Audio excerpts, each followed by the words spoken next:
यह कहानी एक ऐसे लड़के की है जो सेराफिम के बीच पला पड़ा, यानी एक ऐसे स्पिरिचुअल बीइंग जो इंसानों को दिखाई नहीं देते। पर रैन एक एंशिएंट किताब में विश्वास रखता था और उसका मानना था कि इंसान पहले सेराफिम को देख सकते थे, लेकिन अब क्या होगा जिसकी वजह से ह्यूमंस उन्हें नहीं देख सकते। इसी का रहस्य पता करने के लिए रैन अपनी जर्नी पर निकल जाता है, पर उसको हेलियन का सामना करने के लिए पावर चाहिए होगी, इसलिए वो एक खंडर में जाकर एक ग्लव्स को हासिल करता है और यह ग्लव्स सेफ्रेड का था। सेफ्रेड उन्हें कहा जाता है जब दुनिया पर हेलियन नाम के क्रिएचर का खतरा मंडराने लगता, तब सेफ्रेड उन्हें आकर बचाते हैं और इस कहानी का हमारा सेफ्रेड रैन बनेगा। साथ ही साथ रास्ते में उसकी मुलाकात कई सारे लोगों से होगी। इसी के साथ अगर आप लोगों ने इसका पार्ट 1 अभी तक नहीं देखा है तो उसका लिंक डिस्क्रिप्शन में होगा, वहां से चेकआउट कर लेना। पर उसकी वॉइस क्वालिटी काफी ज्यादा खराब होगी, क्योंकि जब मैं वॉइस ओवर सीख रहा था तब की वो वॉइस है। पर मैं आपको शॉर्ट में पूरा पार्ट 1 समझा दूंगा तो कोई दिक्कत नहीं होगी। वैसे अगर आपको पूरी डिटेल में जानना है तो गो वॉच पार्ट 1। पिछले पार्ट में हमने देखा था कि एक प्रिंसेस जिसका नाम एलिस है वो गलती से एक खंडर में आकर गिर जाती है। साथ ही साथ एलिस एक ऐसे बंदी की तलाश कर रही थी जो हमारी एंशिएंट स्वॉर्ड को बाहर निकाल सके, जिसको लाखों सालों से कोई नहीं निकाल पाया। लेकिन खंडर में गिरने की वजह से उसकी मुलाकात रैन और मिकलियो से होती है। और हाँ, जिस सेफ्रेड के ग्लव्स की मैं बात कर रहा था वो पहले ही रैन को मिल चुका है, क्योंकि जब रैन पहली बार इस खंडर में आया था तो उसे एक मूर्ति के हाथ पर वो ग्लव्स लगा हुआ मिलता है। साथ ही साथ उसमें कुछ एंशिएंट स्क्रिप्चर भी लिखे हुए थे, जिसको देखकर रैन काफी हैरान हो गया, क्योंकि ये स्क्रिप्चर एंशिएंट बुक से मेल खा रहे थे। इसी के चलते रैन ने सेफ्रेड का ग्लव्स निकाल लिया था। दूसरी तरफ एलिसा को रैन में वो दिखा जो किसी और बंदे में नहीं दिखा था। साथ ही साथ वो उसे अपने किंगडम में इनवाइट करने के बाद वहाँ से चली जाती है। उसके जाने के बाद रैन कई दिनों तक इसके बारे में सोचता। फिर एक रात वो ग्रैंडपा को बिना बताए टाउन से बाहर की तरफ चला जाता है। साथ ही साथ उसके पीछे पीछे मिकलियो भी आ गया था। किंगडम के पैलेस की तरफ एक कंपटीशन चल रहा होता है, जहाँ पर उस एंशिएंट स्वॉर्ड को जो भी बंदा बाहर निकालेगा वो उस किंगडम का हीरो बन जाएगा। पर उस कंपटीशन के दौरान वहाँ पर हेलियन आ जाता है, जिसके आते के साथ वहाँ पर तबाही मचना शुरू हो चुकी थी। और उस स्वॉर्ड के पास एक लड़की थी जो फायर सेराफिम थी। साथ ही साथ उसे कोई भी नहीं देख सकता था। दूसरी तरफ खड़ा रैन एलिसा की मदद करने के लिए जाने लगा, पर एलिसा खुद उस हेलियन को संभालते हुए रैन को उस स्वॉर्ड को बाहर निकालने को कह रही थी। उसकी ऐसी बातों को सुनकर रैन ने ऐसा ही किया। पर वो लड़की जिसका नाम लाइला है वो रैन के साथ मर्ज हो जाती है, जिसकी वजह से रैन में इनक्रेडिबल पावर आ गई थी और वो स्वॉर्ड का इस्तेमाल करते हुए एक ही स्लैश में उसको जान से मार चुका। पर काफी एनर्जी खर्च करने की वजह से वो थक कर बेहोश हो जाता है। फिर हम अगले दिन का सीन देखते हैं, जहाँ पर रैन तरोताजा लग रहा था। साथ ही साथ रैन ने एलिसा को सेराफिम के बारे में बता दिया था। अगर आप लोगों को सेराफिम के बारे में कुछ भी नहीं पता है तो सेराफिम एक सेक्रेट प्लेस है जहाँ पर सेराफिम रहते हैं। साथ ही साथ सेराफिम के अंदर ह्यूमंस के मुकाबले काफी ज्यादा पावर होती है और वो इंसानों को क्यों नहीं दिखाई देते वो आपको इसी पार्ट में पता चल जाएगा। उसी वक्त वहाँ का माहौल बिगड़ने लगा। अब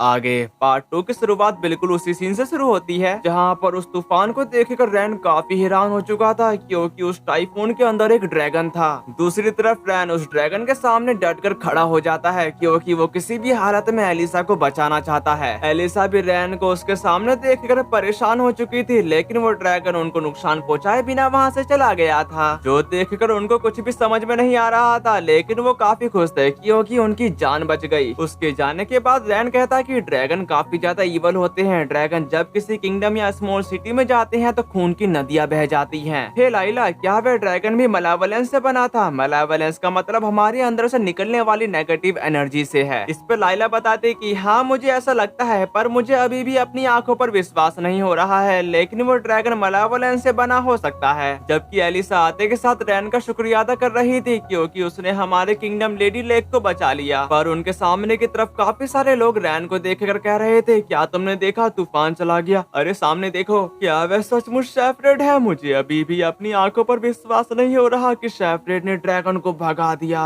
पर वो लड़की वहाँ से काफी गुस्से में चली गई थी। उसने अपना ऐसा चेहरा क्यों बनाया? वैसे हमें पता है कि इसके बारे में हमें आगे मालूम पड़ जाएगा, पर ये शुरू में लड़की रैन को पूरा किंगडम घुमा रही थी। अब पता नहीं इसे क्या हो गया। दूसरी तरफ एक पर्सन आते के साथ रैन से कहता कि लॉर्ड सेफ्रेड, थैंक यू, उस ड्रैगन को आपने अपनी पावर से भगा दिया। वैसे लॉर्ड सेफ्रेड, मैं आपसे एक रिक्वेस्ट करना चाहता हूँ, लेकिन उस बंदे को यहाँ देखकर एलिसा को गुस्सा आ रहा था। पर वो बंदा रैन के पास आते हुए बताता कि मैं आपको हमारे साथ डिनर करने के लिए इनवाइट करता हूँ, कि आप इस नाचीज की रिक्वेस्ट एक्सेप्ट करेंगे। अब एलिसा का बांध टूट गया था, इसलिए वो गुस्से के साथ कहती है, चांसलर बार्टलो, तुम ये क्या कर रहे हो? उसकी इस बात का जवाब देते हुए चांसलर कहा, मैं आपका सवाल को समझ नहीं पाया, वैसे भी मैं तो केवल सेफ्रेड को आराम करने में मदद करना चाहता हूँ। साथ ही साथ रैन इसके लिए तुरंत मान गया था। रैन के इस जवाब को सुनकर चांसलर काफी खुश होते हुए कहता है कि आप लोगों ने सुना, सेफ्रेड ने इनविटेशन एक्सेप्ट कर लिया है। जो सुनकर वहाँ के सारे लोग खुशी के मारे झूल रहे होते हैं। जिसके बाद हम उस टाउन का सीन देखते हैं जिसकी हालत काफी ज्यादा खराब दिख रही थी, और इस मंजर को रैन एलिसा के साथ देख रहा होता है। रैन को अपने सामने देखकर वो लोग उसे ग्रीट करते हैं, पर वहाँ पर सिर्फ 2 ही बंदे खड़े थे, ऐसा उन लोगों को लग रहा था। तभी एलिसा बताती कि लेडी लेक अभी तक पूरी तरह से मलावलेंस से एक्लिप्स नहीं है, लेकिन मुझे लगता है कि हमारे पास ज्यादा समय नहीं है। दूसरी तरफ मिक्लियो किसी सोच में डूबा हुआ था। अगले सीन में रैन करवा से उतरकर चांसलर के घर के पास आ गया था। साथ ही साथ एलिसा भी रैन के साथ आई थी, जिनको देखकर पर्सन एलिसा को वहीं पर रोकते हुए कहता है, प्रिंसेस एलिसा प्लीज करवा में ही रहे, हम आपको कहीं और ले चलेंगे, क्योंकि किंग ने मैसेज भेजा है कि वह तुरंत पैलेस में आपसे मिलना चाहते हैं। उसकी ऐसी बातों को सुनकर एलिसा गुस्सा करते हुए कहती है, पर मुझे इसके बारे में नहीं बताया गया। लेकिन वो पर्सन उसे वहीं पर रोकते हुए कहा, किंग आपका इंतजार कर रहे हैं। उसकी इस बात को समझकर लाइला रैन को बताती है।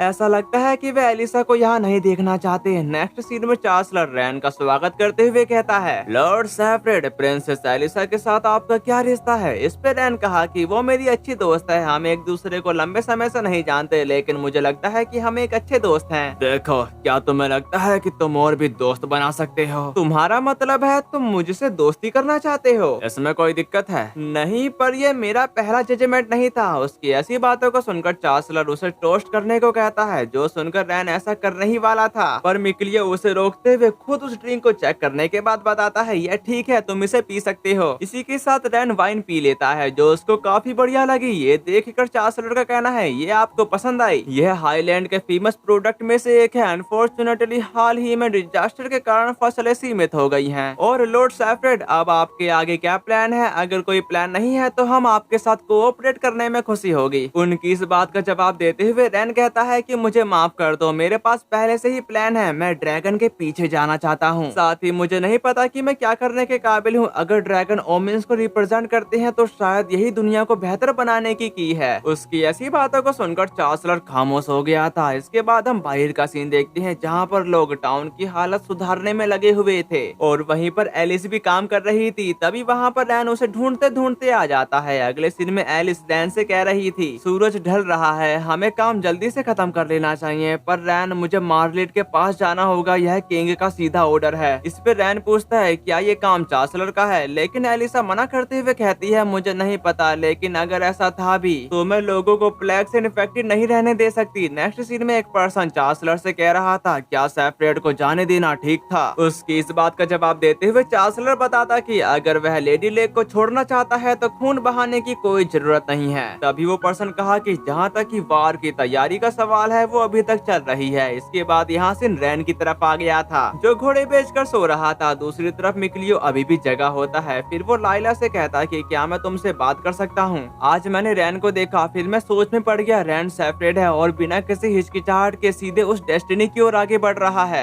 जिसका जवाब देते हुए लाइला कहती है, क्या तुम ये कह रही हो कि उसकी दूरियां बढ़ती जा रही हैं? तो अब से तुम क्या करना चाहोगे? वो बात सुनकर मिक्लियो कहा कि मुझे यह भी नहीं मालूम, लेकिन मैं जानता हूँ कि हम ऐसे नहीं रह सकते। रैन एक सेफ्रेड है, पर अब मुझे क्या करना चाहिए? कुछ समय के लिए रैन के साथ ट्रैवल करने के आइडिया से मैं घर से बाहर निकला था। इस पे लाइला सवाल करती है, तो क्या तुम एलिसिया लौटना चाहती हो? जिस पर मिक्लियो मना करते हुए बताता कि नहीं, पर यह आइडिया मेरे मन में आया था, लेकिन अगर रैन सेफ्रेड के रूप में वर्ल्ड में ट्रैवल करने जा रहा है तो मैं उसे ऐसे नहीं छोड़ सकता। उसकी ऐसी बातों को सुनकर लाइला का कहना है, मिक्लियो तुम्हें रैन सचमुच पसंद है, पर तुम रैन के लिए क्या कर सकते हो? कुछ ना कुछ तो जरूर होगा। इसी के साथ मिक्लियो अकेले ही कहीं जाने लगा। अब वो कहाँ जा रहा है इसके बारे में हमें कुछ ही देर में मालूम पड़ जाएगा। सुबह की तरफ लाइला ने रैन को सब कुछ बता दिया था, जो सुनने के बाद रैन तैयार होते हुए कहता है, लाइला हमें तुरंत मिक्लियो के पीछे जाना होगा। अगर कोई हेलियन समन हो गया तो क्या होगा? वे अकेले उसका सामना कभी नहीं कर पाएगा। पर वो जल्दबाजी के चक्कर में वहाँ का सामान गिरा दिया था। फिर वो शांत होते हुए कहा, लगता है उसके पास कोई स्ट्रॉन्ग रीजन रहा होगा। उसकी ये बात सुनकर लाइला बताती कि क्या तुम श्योर हो कि तुमको उसके पीछे जाने की कोई जरूरत नहीं है। इस पे रैन उसके लिए परेशान था, पर वो उसको बताता है, हाँ, एक सच्चा सेपरेट बनने के लिए मुझे कुछ काम करना होगा। अब ये सुनकर लाइला के चेहरे पर एक स्माइल आ गई थी। दूसरी तरफ मिक्लियो रास्ते में लाइला की बातों को ही सोच रहा होता है। अगर तुम लेडी लेक सिटी से निकलकर नॉर्थ की ओर दूर तक ट्रैवल करोगे तो तुम एक बड़ी झील तक पहुंच जाओगे।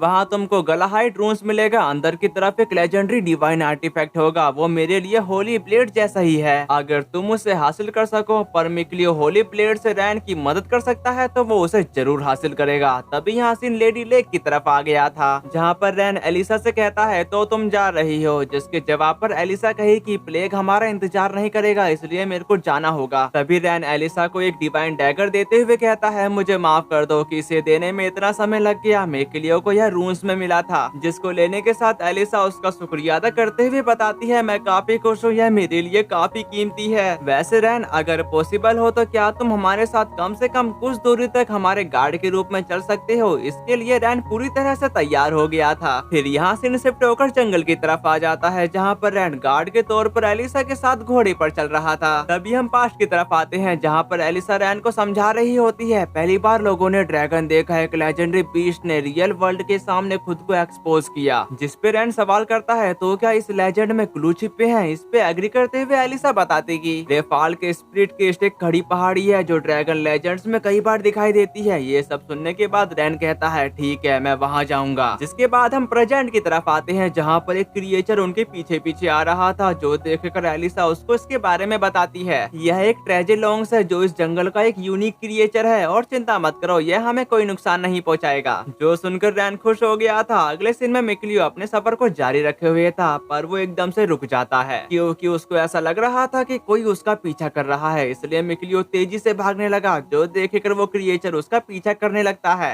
दूसरी तरफ मिक्लियो को कंफर्म हो गया था कि कोई तो उसके पीछे आ रहा है। इस बात का पता चलता ही वो तुरंत अपने मैजिकल स्टाफ को बाहर निकालते हुए अपने पीछे हमला कर देता है, लेकिन वहाँ पर कोई भी नहीं था। जबकि मिक्लियो परेशान होने के साथ कहता है कि ये एक ऐसा हेलियन है, स्नेक है या लिजार्ड, कुछ भी समझ में नहीं आ रहा। तभी वो हेलियन तीनों जगह से उसकी तरफ काफी फुर्ती से आने लगा, जो देखकर मिक्लियो भागना शुरू कर देता है। सामने की तरफ एक खाई थी, जिसमें वो गिरते गिरते बाल बाल बचा, पर जहाँ वो खड़ा था वहाँ की चट्टान टूटने की वजह से मिक्लियो नीचे गिरने लगा और वो रगड़ता हुआ सीधे जाकर एक पेड़ से टकरा जाता है। लेकिन मिक्लियो अभी भी चौकन्ना था, पर अब एलियन उसका पीछा करना बंद कर देते हैं। दूसरी तरफ उन लोगों ने सही जगह ढूंढकर अपना टेंट लगा लिया था। तभी एलिसा रैन की तरफ आते हुए पूछती है, क्या तुम श्योर हो कि लेडी लाइला को खाने की जरूरत नहीं है? तभी रैन लाइला की तरफ देखकर एलिसा को बताता है, वह कह रही है कि चिंता मत करो। जो सुनकर एलिसा 2 कप दूध धरते हुए कहती कि तो फिर प्लीज कम से कम इसे पी लो, और पास से मैं कुछ फ्रूट लाई हूँ। साथ ही साथ मैंने उन्हें पीस लिया और थोड़ा गर्म पानी में मिला दिया। तभी वो दोनों उस दूध को पीते हैं, जो उनको काफी अच्छा लगा। यहाँ तक कि लाइला अपना हाथ बढ़ाते हुए रैन को उस पर अपना हाथ धरने को कहती है, जो सुनकर रैन भी ऐसा ही करता है। साथ ही साथ उसने एलिसा का भी हाथ पकड़ लिया था। इससे एलिसा लाइला की बात सुन और कह पाएगी, पर वो बात कर पाती उसी वक्त उनको कुछ शोर सुनाई देता है। बाहर की तरफ उस क्रिएचर ने उनके साथियों पर अटैक करना शुरू कर दिया था।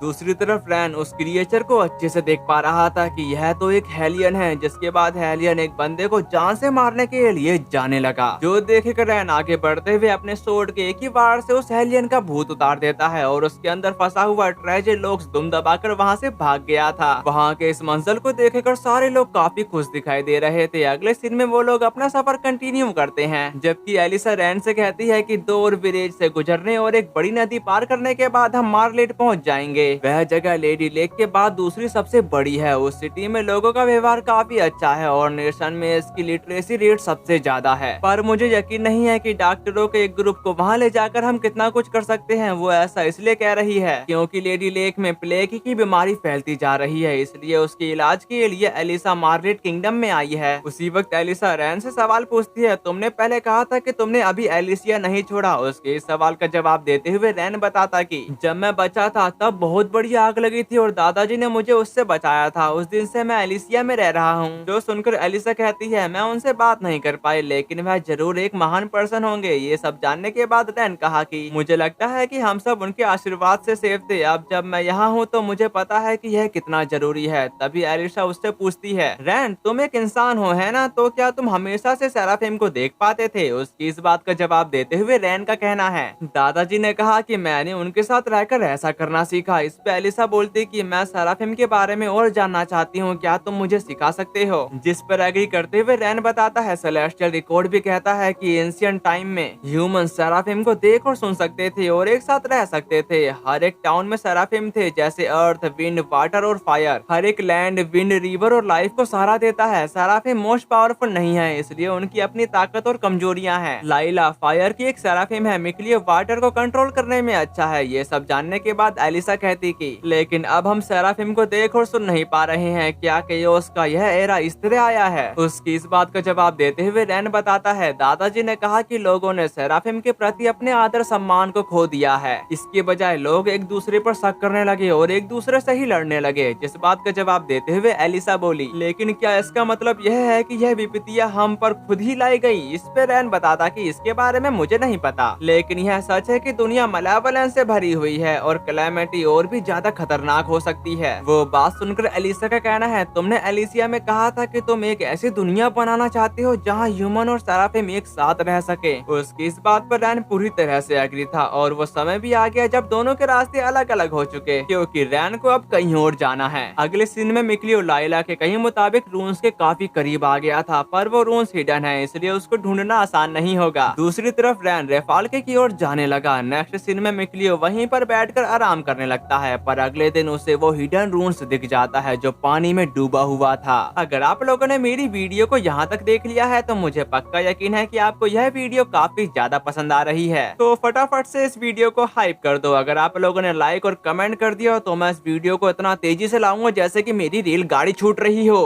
एपिसोड 2 की शुरुआत में मिकलियो रून्स के पास खड़ा होकर उसे बड़े ध्यान से देख रहा होता है, जिसके बाद वो पानी में छलांग लगा दिया था। तभी सामने की तरफ उसे एक रास्ता दिखाई देता है। नेक्स्ट सीन में लाइला और रैन धुंध से होकर गुजर रहे थे, लेकिन वो दोनों जितना आगे जाते जा रहे थे उतनी ही तेजी से मलेवोलेंस बढ़ता जा रहा था। उसी वक्त उनको कुछ सुनाई देता है, पर सामने की तरफ से एक छाता उड़ता हुआ उनके पास आकर रुक जाता है। साथ ही साथ एक लड़की भी चट्टानों से टकराते हुए रैन से भी टकरा गई थी, लेकिन जब वो रैन से टकराई थी तो उसने रैन की बैंड बजा दी होती है, यहाँ तक कि रैन ने उसको संभालने में अपनी पूरी जी जान लगा दी थी। दूसरी तरफ उसकी बाहों में वो लड़की अपना ब्लाउज ऊपर करते हुए कहती है, क्या तुम मुझे कभी जाने दोगे? जबकि लाइला उस लड़की को जानती है। साथ ही साथ इस लड़की का नाम एडेना है। तभी एडेना लाइला को देखकर कहती है, हेलो लाइला, काफी समय हो गया मिले हुए, और तुम मुझे उतारोगे नहीं तो मैं तुम्हें जान से मार दूंगी। उसी वक्त एक शानदार एंट्री के साथ हेलियन उन पर अटैक कर देता है, पर वो दोनों उसके हमले को वक्त पर डॉज कर लिए थे। दूसरी तरफ एडेना अपनी अर्थ पावर से उसे अच्छा खासा मजा चखाते हुए बताती कि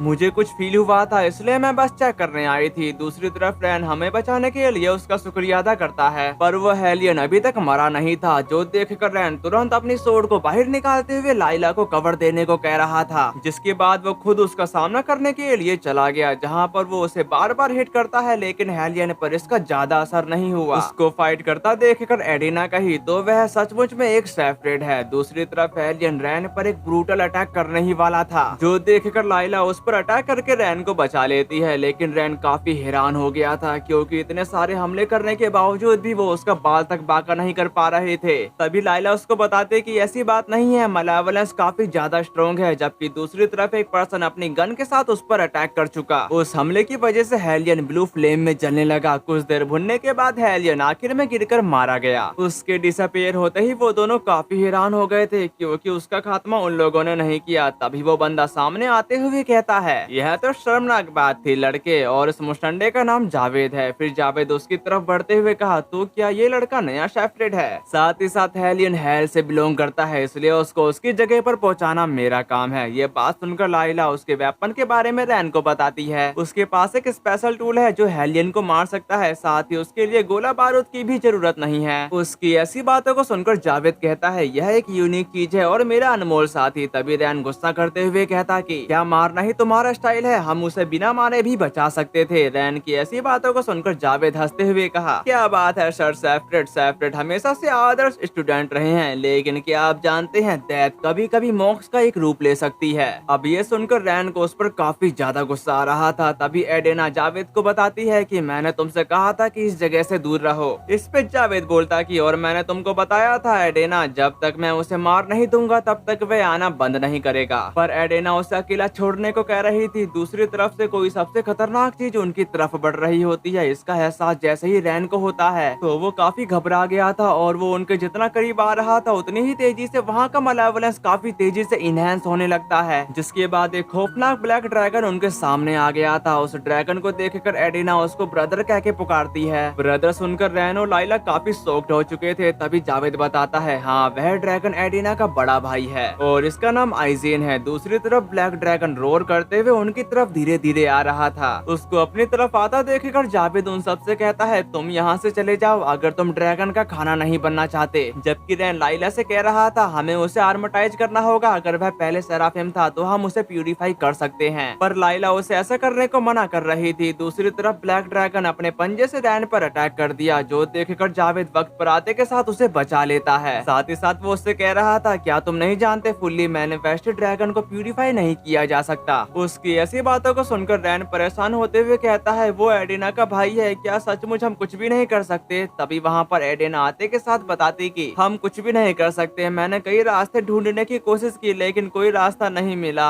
जबकि जावेद उस ड्रैगन की तरफ बढ़ते हुए कहता है इसलिए मुझे अपने हाथों से उसे हेल में भेजना होगा। जिसके बाद वो उस पर अटैक करने ही वाला था तभी एडिना उसे रोकते हुए बोलती कि मेरे भाई को अकेला छोड़ दो, लेकिन उसका भाई उसी पर अटैक कर देता है पर रैन ने उसे बचा लिया था। दूसरी तरफ जावेद ने उस पर हमला कर दिया होता है पर वो ड्रैगन उसके हमले को बड़ी आसानी से डॉज कर लेता है। साथ ही साथ वो उसे एडिना को यहाँ से ले जाने को कह रहा होता है। इसके बाद यहाँ से रूस की तरफ आ गया था जहाँ पर मिकलियो उसके अंदर पहुँच जाता है। साथ ही साथ उसके सामने वही डिवाइन आर्टिफैक्ट होता है पर वो उसको हासिल कर पाता। उसी वक्त वही 3 हेलियन उसका पीछा करते हुए रून्स में आ गए थे जिसका जैसे ही पता मिकलियो को चलता है उसने तुरंत अपने मैजिकल स्टाफ को बाहर निकाल लिया था। साथ ही साथ उसने तीनों पर वाटर बॉल से हमला कर दिया होता है पर उनको इससे ज्यादा फर्क नहीं पड़ा। जो देखकर मिकलियो समझ जाता है कि इन हेलियन को हराने के लिए पावर ऑफ प्यूरिफिकेशन की जरूरत होगी। जिसके बाद वो तीनों हेलियन उसके पीछे आ रहे होते हैं जो देखकर वो धीरे धीरे पीछे हटने लगता है। पर जब वो डिवाइन आर्टिफैक्ट से टच हुआ तो वो एक्टिवेट हो गया था और यह डिवाइन वो वाटर एलिमेंट को सपोर्ट करता है क्योंकि मिकलियो एक वाटर सेराफिम है तो वो उसका आसानी से इस्तेमाल कर पाएगा। साथ ही साथ उसकी नजर चमकते हुए डिवाइन बो पर चली गई थी जिसके बाद वो उसका इस्तेमाल करते हुए उन तीनों को जान से मार चुका। अगले सीन में ब्लैक ड्रैगन उन्हीं को ढूंढ रहा होता है क्योंकि वो लोग समय पर वहाँ से निकलकर एक जगह पर आकर छुप गए थे। उसके वहाँ से जाने के बाद रैन की जान में जान आई। तभी एडिना अपना हाथ दिखाते हुए बताते कि क्या हम हाथ पकड़े रहेंगे।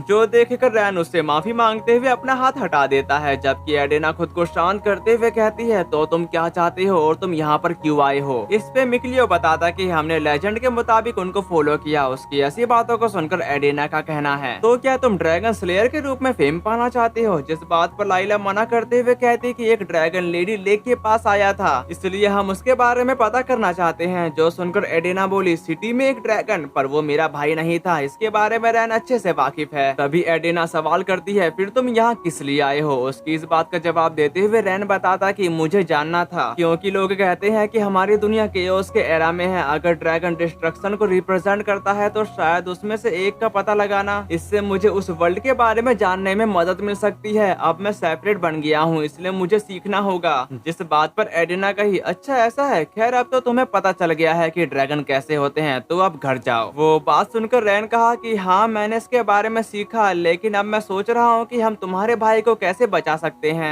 तभी एडिना लाइला से कहती है क्या ये बच्चा पागल है। जिस पर लाइला बताती कि वह तीर की तरह सीधा है, यही उसकी खूबसूरती को दर्शाती है। इसके कुछ देर बाद रैन एडिना से सवाल करता है आइजेन ड्रैगन कैसे बन गया। इस पे एडिना बताती कि मुझे इसके बारे में कुछ भी नहीं पता पर वो एक दिन अचानक से चला गया और अगली बार जब मैंने उसे देखा तो वह एक ड्रैगन बन चुका था पर वो एक अजीब पर्सन था जो इंसानों से प्यार करता था। जरूर उसने ह्यूमंस के साथ काफी लंबा समय बिताया होगा पर मैं अपने भाई को वापस लाने का रास्ता ढूंढ रही थी लेकिन मैं अब तक कुछ भी नहीं कर पाई। मैंने हर जगह तलाश की पर आखिर तक आते आते उसे प्यूरिफाई करने का रास्ता नहीं ढूंढ पाई, इसलिए जावेद सही है, मुझे उसे मारना होगा। उसकी ऐसी बातों को सुनकर रैन कहता है लेकिन तुम नहीं चाहते कि वह मारा जाए क्योंकि तुमने अभी अभी उसको बचाने की कोशिश की थी। मैंने सोचा था कि सेपरेट और ड्रैगन सभी लेजेंड है लेकिन वह रियल थे। दुनिया ऐसी लेजेंड से भरी पड़ी है और वे अभी तक अवेकन नहीं हुए हैं। वैसे भी ड्रैगन को प्यूरिफाई करने का कोई ना कोई तरीका जरूर होगा। उसकी ऐसी बातों को सुनकर एडिना खामोश हो चुकी थी। दूसरी तरफ जावेद अकेले ही ब्लैक ड्रैगन का सामना कर रहा था लेकिन ड्रैगन भी उस पर अटैक कर कर चुका, जिसकी वजह से जहाँ पर वो खड़ा था वहाँ की चट्टान डिस्ट्रॉय हो जाती है, जबकि जावेद खुद को संभाल लिया था। वहाँ की इस फाइट को देखकर एडिना परेशान हो जाती है। दूसरी तरफ ड्रैगन ने अपनी फ्लेम से उस पर हमला कर दिया था, जो देखकर जावेद उस चट्टान से छलांग लगा देता है, पर वो फिर भी काफी इंजर्ड हो जाता है। लेकिन जावेद खुद को संभालते हुए कहता है, अरे तुम लोग इससे दूर रहो, वह अब आइजिन नहीं है, वह नहीं समझता कि तुम कौन हो, वह सब भूल चुका है। हमारे बीच हुए सारे झगड़े, हमने अपनी ट्रिप में किस तरह मौत को चकमा दिया और कितनी बार हमने तब तक शराब पी जब तक कि हम नशे में नहीं हो गए, सब कुछ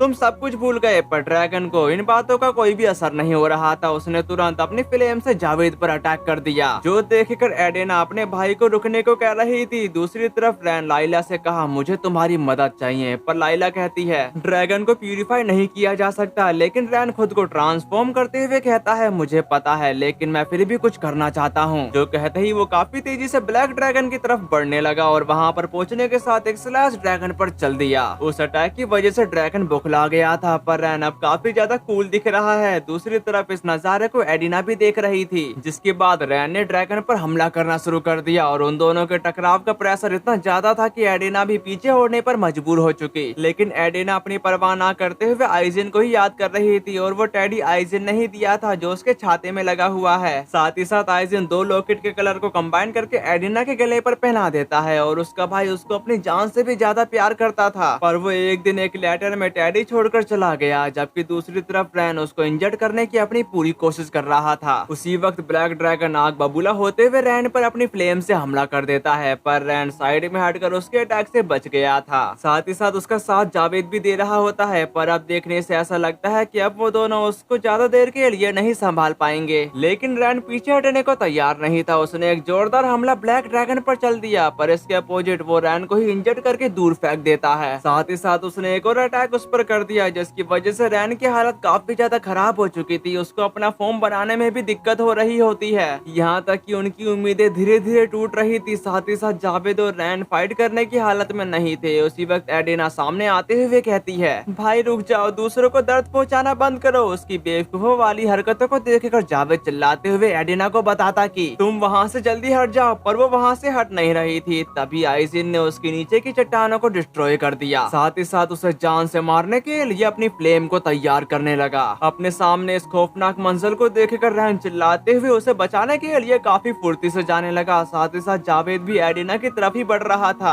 दूसरी तरफ ब्लैक ड्रैगन अपने सामने अपनी बहन को देखकर तुरंत अपना अटैक बंद कर देता है, जबकि रैन उसे बचाते हुए जमीन पर ले आता है। साथ ही साथ ब्लैक ड्रैगन वहाँ से जाने लगा। उसको वहाँ से जाता देखकर एडिना को अच्छा नहीं लग रहा था। अगले सीन में जावेद रैन को बताता कि यह जान लो लड़के, मैं पूरी दुनिया में ट्रैवल करता रहा हूँ और मैंने एक बार भी ड्रैगन को प्यूरिफाई करने के बारे में कुछ भी नहीं सुना। लेकिन फिर भी दुनिया एक बड़ी जगह है और मेरा मतलब है चारों ओर देखने से कोई नुकसान नहीं होगा। और तुम एडिना, जब तुम उसे छोड़ना चाहो तो मुझे बता देना। इसी के साथ वो वहाँ से चला गया था, पर एडिना आते के साथ कहती कि आखिरकार एक पागल कम हुआ। लाइला, मुझे एक सब लोड कॉन्ट्रैक्ट की जरूरत है। लेकिन इस कॉन्ट्रैक्ट के बारे में रैन कुछ भी नहीं जानता था, इसलिए एडिना उसको बताते कि यह एक एंशिएंट कॉन्ट्रैक्ट है जो मुझे तुम्हारी मदद करने की परमिशन देता है। तुमने कहा था कि तुम आइजिन की मदद करोगे और मैं तुम्हारी मदद करूंगी। तुम मेरे भाई को बचाने का कोई रास्ता ढूंढ लोगे, है ना? इस पे रैन पूरी तरह से एग्री था, जो सुनकर एडिना अपना हाथ रैन के गाल पर बड़े प्यार से रखती है। फिर वो अपना छाता खोलने के साथ कही, मैं तुम्हारे साथ काम करने के लिए एक्साइटिंग हूँ। जबकि दूसरी तरफ मिकलियो अपने डिवाइन बो को देखकर कह रहा था, रैन बस तुम इंतजार करो। पर अचानक वहाँ का माहौल बिगड़ने लगा, लेकिन इससे भी ज्यादा खराब हालत एलिसा और उसके साथियों की थी। यहाँ तक कि आगे जाने का रास्ता बाढ़ की वजह से टूट गया था। और इसी के साथ हमारा ये वाला एपिसोड भी खत्म होता है।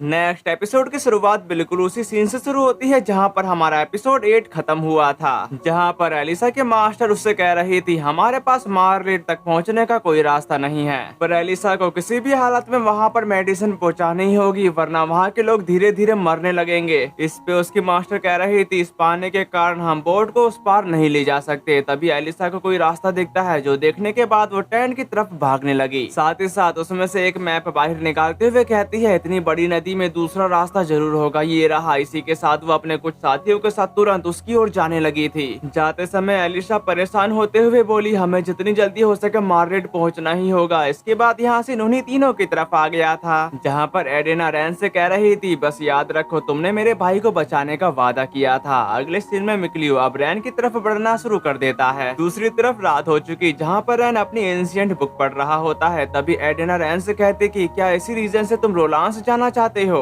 इस पे रैन कहा कि क्या ये अजीब है, जो सुनकर एडेना मना करते हुए बताते कि नहीं, पर ये सरप्राइजिंग है कि तुम्हारा इंस्पिरेशन इतनी बेढंग है। उनके आर्गुमेंट को सुनकर लाइला का कहना है कि सेलेस्टियल रिकॉर्ड रैन के लिए एक होली बुक की तरह है। तभी रैन उन दोनों को समझाता है। ऐसा कहा जाता है कि रोलांस में कई रून्स हैं, जहाँ पर ड्रैगन को गॉड्स के रूप में एनश्राइन किया गया था। दूसरी तरफ एडेना को पूरा यकीन था कि इसको यह भी इसी किताब में मिला होगा। एडेना की बात पर एग्री करते हुए रैन बताता कि मैं दुनिया भर में एक नजर डालना चाहता हूँ। भले ही मैं अपना समय बर्बाद कर रहा हूँ, पर यह भी मेरे गोल्स का हिस्सा है। तभी लाइला रैन से सवाल करती है, तुमने अर्थ पर चिपके हुए हेलियन और मलेवोलेंस का सामना किया और उन्हें प्यूरिफाई किया, लेकिन मैं तुमसे एक बार फिर से पूछना चाहती हूँ, प्यूरिफिकेशन का तुम्हारे लिए क्या मतलब है। उसकी ऐसी बातों को सुनकर रैन सोच में पड़ गया था। उसको सोच में डूबा देखकर एडिना कही, तुम सेपरेट हो और तुमको यह भी नहीं पता कि तुम अपने ट्रैवल में कई अलग अलग तरह के हेलियन से मिलोगे। हर बार उनकी गिनती और साइज अलग अलग होगा। मैं जानती हूँ कि तुम्हारा हार्ट एक सेपरेट की तरह उनका सम्मान करने और उन्हें प्यूरिफाई करने के लिए तैयार है, लेकिन एक के बाद एक हेलियन का सामना करने से तुम मलेवोलेंस में डूब सकते हो। ये सब सुनने के बाद रैन निराश होते हुए बताता कि लेकिन मुझे नहीं पता कि क्या करना है। उसको यूँ परेशान देखकर लाइला कहती है, जरूरी बात यह है कि इमेजिन करो।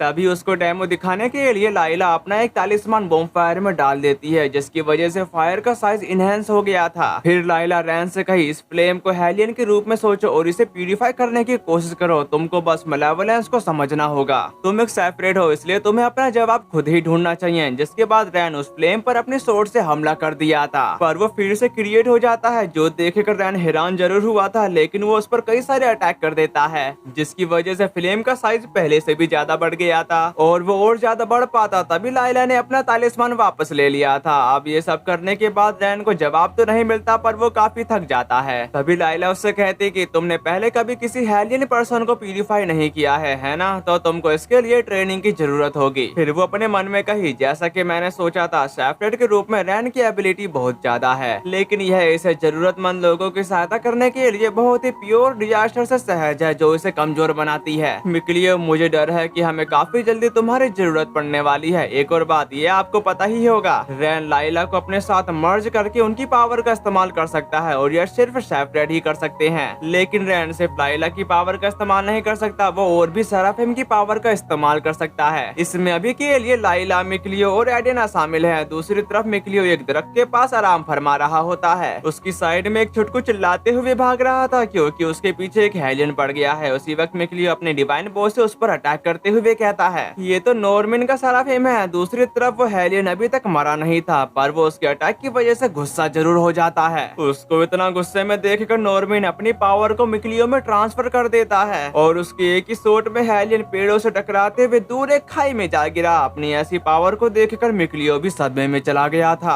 तभी मिक्लियो नॉर्मिन से सवाल करता है, क्या ये तुमने किया। इस पे वो एग्री था। अगले सीन में नॉर्मिन पानी पीते हुए कहता है, तो तुम्हारा नाम मिक्लियो है, मेरी मदद करने के लिए शुक्रिया। उसकी इस बात पर मिक्लियो एग्री करते हुए पूछता है, क्या तुम नॉर्मिन सेराफिम हो। जिस पर वो बताता कि हाँ मैं हूँ और इस नाचिस का नाम अटक है। मिक्लियो, मुझे आश्चर्य है कि आप हमारे बारे में जानते हैं, जबकि मैं इतना यंग होने के बावजूद भी तुम्हें नहीं जानता। उसकी ऐसी बातों को सुनकर मिक्लियो बताता कि मैंने ये सब अपने फादर से सीखा है, पर हमारे पास सेराफिम की पावर को बूस्ट करने के लिए एबिलिटी है। ये बात सुनकर मिक्लियो कहता कि हाँ अभी मैंने इसे देख लिया, लेकिन इससे हेलियन प्यूरिफाई नहीं हुआ। अटक, अगर ये जंगल तुम्हारा घर है तो शायद तुम्हें यहाँ से चले जाना चाहिए। इस पे अटक बताता कि मुझे लगता है कि अब समय आ गया है। वैसे मिक्लियो, तुम कहाँ जा रहे हो। जिस बात का जवाब देते हुए मिक्लियो का कहना है, मैं उस बादल की तरफ जाना चाहता हूँ, क्योंकि यह कोई नॉर्मल क्लाउड नहीं है। मुझे डर है कि कुछ हो रहा है। उसकी ऐसी बातों को सुनकर अटक कहा कि हाँ ये पिछले कुछ दिनों से चल रहा है, पर तुम वहाँ जाकर क्या करोगे। इस पे मिक्लियो बोलता, मुझे अपने दोस्त को ढूंढना होगा। दूसरी तरफ अटक बताता कि ठीक है, जब तक मुझे बसने की जगह नहीं मिल जाती तब तक मैं तुम्हारे पीछे पीछे आऊंगा। अगर हम एक साथ मिलकर काम करेंगे तो हम हेलियन को हरा सकते हैं, जैसा कि हमने अभी किया। तो तुम इसके बारे में क्या सोचते हो। जो सुनकर मिक्लियो भी इसके लिए तैयार हो गया था। इसके बाद यहाँ सीन उन्हीं तीनों की तरफ आ जाता है जहाँ पर वो लोग उसी जगह पर आ गए थे जहाँ पर ब्रिज टूटने की वजह से वो लोग आगे नहीं बढ़ पा रहे, पर एलिसा वहाँ से तुरंत अपने साथियों के साथ पहले ही निकल चुकी है। तभी वहाँ पर दो बंदे आते के साथ रैन से कहते हैं कि सर सेफ्रेड प्रिंसेस एलिसा का एक मैसेज है कि ब्लेड ब्रिज टूट गया है। जो सुनकर रैन तुरंत एक घोड़ा लेकर उसकी तरफ बढ़ने लगा था, जबकि दूसरी तरफ एलिसा एक जगह पर रुककर देखती है तो वो हैरान हो गई थी क्योंकि उसके पीछे का मंजर खौफनाक दिख रहा था। पर वो अपने साथियों से कहती कि हम इसकी जांच बाद में कर सकते हैं, इसलिए हमें सबसे पहले अपने टारगेट तक पहुंचने पर ध्यान केंद्रित करना चाहिए। लेकिन आगे का रास्ता कुछ ठीक नहीं लग रहा था, इसलिए उसको मजबूरन उस नदी में जाकर उसको पार करना पड़ा। अगले सीन में वो लोग भी वहाँ से निकलने की तैयारी करने लगते हैं, लेकिन अचानक से वहाँ पर बारिश होने लगी। यहाँ तक कि मास्टर को आसमान में कुछ अजीब सा दिखने लगता है। साथ ही साथ वो बादल नीचे आते हुए एक बवंडर का रूप ले लेते हैं। दूसरी तरफ रैन इस नजारे को देखकर घबरा जाता है, यहाँ तक कि वहाँ पर हेलियन समन हो गया था। तभी रैन उनके पास आते के साथ कहता है क्या यहाँ हर कोई ठीक है और आप पीछे हट जाओ, ये खतरनाक हो सकता है। जबकि लाइला रैन को बता रही थी यह एक ओरबोरोस है, वह एक पावरफुल हेलियन होता है जो जरूर इस तूफान के लिए जिम्मेदार होगा, हमें जल्दी इनको प्रोटेक्ट करना होगा। इसी के साथ रैन पहली बार एडिना की पावर का इस्तेमाल करता है और उसका ये नया लुक काफी शानदार लग रहा था। इसी के साथ रैन अपनी इस न्यू पावर का इस्तेमाल करते हुए ओरबोरोस की धुलाई करना शुरू कर दिया था, पर इस अटैक की वजह से ओरबोरोस गुस्से में आ जाता है। साथ ही साथ उसने काफी सारी वाटर बॉल से उस पर अटैक कर दिया, जिस अटैक को रैन अपने स्टोन से बने बड़े बड़े हाथों से ब्लॉक कर लेता है। उसी वक्त कोई उस हेलियन पर रेड थंडर से अटैक कर दिया था, जो देखकर रैन हैरान हो जाता है। तभी ओरबोरोस पर ड्रैगन आते के साथ उस पर टूट पड़ा। इसी के साथ दोनों क्रिएचर के दरमियान फाइट शुरू हो चुकी। तभी एडिना उस ड्रैगन के बारे में रैन को बताती कि वह ड्रैगन नहीं बल्कि ड्रैक है, यह यंगेस्ट हेलियन है जो अभी तक पूरी तरह से ड्रैगन में इवोल्व नहीं हुआ है। एडिना की बातों को सुनकर लाइला उससे कहती है अगर यह ड्रैगन अभी भी ड्रैक है तो इसे प्यूरिफाई किया जा सकता है। इसी के साथ रैन ओरबोरोस पर अटैक करते हुए काफी तेजी से ड्रैक की तरफ बढ़ने लगा, पर ड्रैक रैन को देखकर वहाँ से भाग गया था। उसके वहाँ से भागने की वजह से रैन उस तक नहीं पहुँच पाता। साथ ही साथ वो खुद को कोसने लगता है क्योंकि वो उसको प्यूरिफाई नहीं कर पाया। नेक्स्ट सीन में रैन मिस मार्लेन से सवाल करता है कि एलिसा कहाँ पर है। इस पे मार्लेन बता दे कि वह एक अलग रास्ते से मार्लेट गई है, मुझे उम्मीद है कि वह सेफ होगी। तभी उस रास्ते के बारे में लाइला का कहना है मार्लेट उस डायरेक्शन में है जिस ओर ड्रैक उड़कर गया था। उसकी ऐसी बातों को सुनकर रैन परेशान होते हुए एडिना से उसकी पावर को फिर से इस्तेमाल करने की परमिशन मांगने लगता है, जिस बात का जवाब देते हुए एडिना कहे कि पागल मत बनो, अब मेरे पास कोई भी पावर नहीं बची है, अगर पानी का फ्लो थोड़ा कमजोर हो जाए तो शायद मैं कुछ कर सकती हूँ। इसके कुछ देर बाद रैन एडिना की पावर का इस्तेमाल करते हुए पानी में ब्रिज के हिसाब से चट्टाने खड़ी कर दी थी ताकि वो उसकी मदद से एलिसा के पास जल्द से जल्द पहुंच सके। जबकि दूसरी तरफ अटक बोल रहा था तो तुम लाइला को जानते हो, क्या ही कोइंसिडेंस है, लाइला और मेरे पास थोड़ी सी हिस्ट्री है। खैर मैं इसके बारे में नहीं बता सकता क्योंकि यह एक सेंसिटिव लड़के और लड़कियों का मुद्दा है। अरे सामने देखो कितनी बड़ी नदी है, पर हम इसे पार नहीं कर पाएंगे। मिखलियो वहाँ पर देखो, वहाँ जाने का रास्ता भी है। दूसरी तरफ मार्टिन ब्रिज के नए रास्ते को देखकर समझ गई थी कि ये जरूर सेफ्रेड का काम होगा। वहाँ पर मिखलियो अपने दोस्त का जिक्र होता देखकर काफी हैरान हो गया था क्योंकि अब वो पहले से भी ज्यादा पावरफुल हो चुका है। इसके बाद यहाँ से मार्लेट की तरफ आ गया था जो आइलैंड की दूसरी सबसे बड़ी सिटी है, पर वहाँ के बिगड़ते मौसम को देखकर एडिना कह रही थी कि यहाँ कुछ तो गड़बड़ है, पूरा का पूरा टाउन मलेवोलेंस से गिरा है, लगभग यह मेरे भाई के डोमेन जितना बुरा है। जो सुनकर रैन समझ गया था कि प्लेग की बीमारी का कारण यही ड्रैक होगा। और गाइस प्लेग की बीमारी लेडी लेक में नहीं बल्कि मार्लेट किंगडम में फैली है। तभी एलिसा उसको सहारा देते हुए बताती है चिंता मत करो, जैसे ही दवा काम करना शुरू करेगी आप ठीक हो जाओगे। पर वो बच्चा उस दर्द को सहन नहीं कर पा रहा था, जिसके बाद एलिसा अपने लोगों की फिक्र करते हुए जा ही रही होती है। तभी उसको अचानक से रैन की आवाज आई जो वहाँ पर सही सलामत पहुँच गया था। दूसरी तरफ एडिना एलिसा को देखकर अपना मुंह बना लेती है। उसको सेंस करके वो रैन से पूछती है वहाँ पर कौन है, जिस बात का जवाब देते हुए रैन बताता है यह एडिना है, मेरी नई दोस्त। रुको, तुम मुझे सुन पा रही हो पर मैंने तुम्हारा तो हाथ भी नहीं पकड़ा। ये बात सुनकर एलिसा कही कि अब जब तुमने इसका जिक्र किया है तो मेरे रेजोनेंस में और भी सुधार हुआ होगा। अब रैन मैं तुम्हारे पास खड़ी होकर ही सेराफिम की आवाज सुन सकती हूँ। पर एलिसा अब काफी ज्यादा परेशान होते हुए बताती कि मैं अब और नहीं सह सकती, हमने जो भी मेडिसिन का इस्तेमाल किया उसमें से कोई भी काम नहीं कर रही। एलिसा की बातों को सुनकर रैन खुद परेशान होते हुए कहता है मैं जानता हूँ पर हमें सोर्स से निपटना होगा। इसी के साथ उनका सोर्स उन्हीं की तरफ रोर करते हुए आ रहा था। उसके मलेवोलेंस को फील करके रैन घबरा जाता है। तभी रैन उस ट्रैक की डायरेक्शन को देखकर एलिसा से पूछता है वहाँ क्या है जहाँ वो जा रहा है। इस पे एलिसा बोली वहाँ पर एक पहाड़ी है और उसके ऊपर एक होली ट्री है। जबकि जबकि वो ट्रैक होली ट्री के एकदम सामने आकर खड़ा हो गया था। जो देखकर रैन एडेना से कहता है क्या उसे फिर से उड़ने से रोकने का कोई तरीका है, जिस पर एग्री करते हुए एडेना तुरंत उसकी तरफ बढ़ते हुए वहाँ पर एक फॉर्मेशन सेटअप कर देती है। उस फॉर्मेशन की वजह से ट्रैक पर एक जोरदार प्रेशर पड़ने लगा था और इसी चीज का मौका पाकर रैन लाइला की पावर का इस्तेमाल करते हुए काफी तेजी से उसकी तरफ जाने लगा,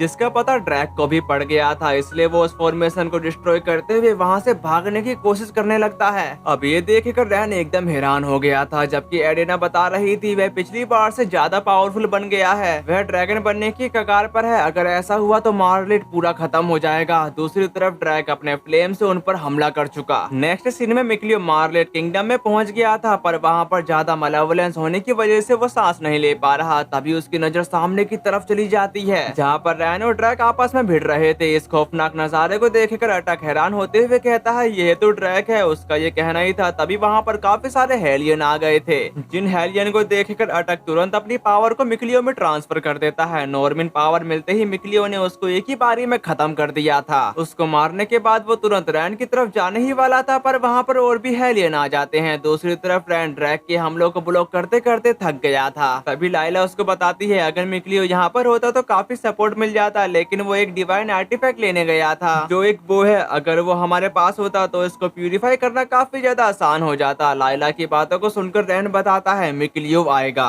मुझे ऐसा फील हो रहा है कि वो आसपास ही है, तो बस थोड़ी देर और रुको। अगले सीन में मिक्लियो उन हेलियन का खात्मा करने के बाद रैन की तरफ ही आ रहा था। दूसरी तरफ रैन अपने स्वॉर्ड के साथ ड्रैक पर हमला कर दिया, पर ड्रैक उसके हमले को डॉज करते हुए उस पर ही ब्रूटल हिट कर देता है, जिसकी वजह से रैन इंजर्ड हुआ ही साथ उसका लाइला से कॉन्ट्रैक्ट भी टूट जाता है। जो देखकर एडिना परेशान हो चुकी थी, क्योंकि ट्रैक का पावरफुल अटैक सीधे लाइला की तरफ ही बढ़ रहा होता है। लेकिन रैन अपनी इंजरी की परवाह ना करते हुए ट्रैक के हमले के एकदम सामने आकर खड़ा हो गया था, और उस अटैक की वजह से रैन की जान खतरे में पड़ पाती। तभी मिक्लियो का एरो आते के साथ उस हमले को खत्म कर चुका। साथ ही साथ मिक्लियो रैन का नाम पुकारते हुए उसी की तरफ आ रहा होता है। अपने दोस्त को सामने देखकर रैन काफी खुश हो गया था, लेकिन लाइला अटल को देखकर काफी हैरान थी, पर वो अभी इस पर ध्यान नहीं देती। वो तुरंत मिक्लियो का सब लोड कॉन्ट्रैक्ट तैयार करने लगती है ताकि रैन उसकी पावर का इस्तेमाल कर पाए। साथ ही साथ लाइला एक फॉर्मेशन को तैयार करते हुए कहते कि शांति के सैक्रेड करंट से जन्मे तुम, यहाँ हमारा समझौता हो जाए कि मेरी इनक्यूबेशन फ्लेम तुम्हारी प्यूरिफिकेशन के सम्मान हो। अगर तुम इस बोझ को एक्सेप्ट करते हो तो अपनी बात जोर से कहो। अब रैन को अपना असली नाम बताओ, पर रैन पहले से ही उसका नाम जानता है। तभी रैन जोर से लूजर ऑफ रूले कहता है, जिसकी वजह से वहाँ पर टेरिफाइंग एनर्जी का बहाव क्रिएट हो गया था। फिर सामने आया रैन का नया फॉर्म, जो दिखने में काफी ज्यादा अमेजिंग दिख रहा था। साथ ही साथ अटक की आंखें फटी की फटी रह गई थी, पर वो ट्रैक फिर से वहाँ से भागने की कोशिश करने लगता है। दूसरी तरफ रैन अपने बो को तैयार करते हुए अपनी सारी पावर एक शॉट में लगाने लगता है। सामने की तरफ ड्रैक भी उस हमले को देखकर रैन पर अपना सबसे ताकतवर हमला चल चुका, जबकि रैन अजूर असिस्ट से उस पर हमला कर दिया था। और उसका अटैक इतना ज्यादा टेरिफाइंग था कि वो ट्रैक के हमले को बीच से चीरते हुए सीधे जाकर ट्रैक से टकरा गया। यहाँ तक कि उनके अटैक की वजह से वहाँ के सारे बादल छट जाते हैं, जबकि वो ड्रैगन मिक्लियो की महान फ्लेम में प्यूरिफाई हो गया था। दूसरी तरफ वो दोनों एक दूसरे से अलग हो जाते हैं, पर ये दोनों जिगरी यार काफी खुश दिखाई दे रहे थे। यहाँ तक कि इन्होंने अपना हाथ टकराकर अपनी जीत सेलिब्रेट की। और इसी के साथ हमारा ये वाला एपिसोड भी खत्म होता है।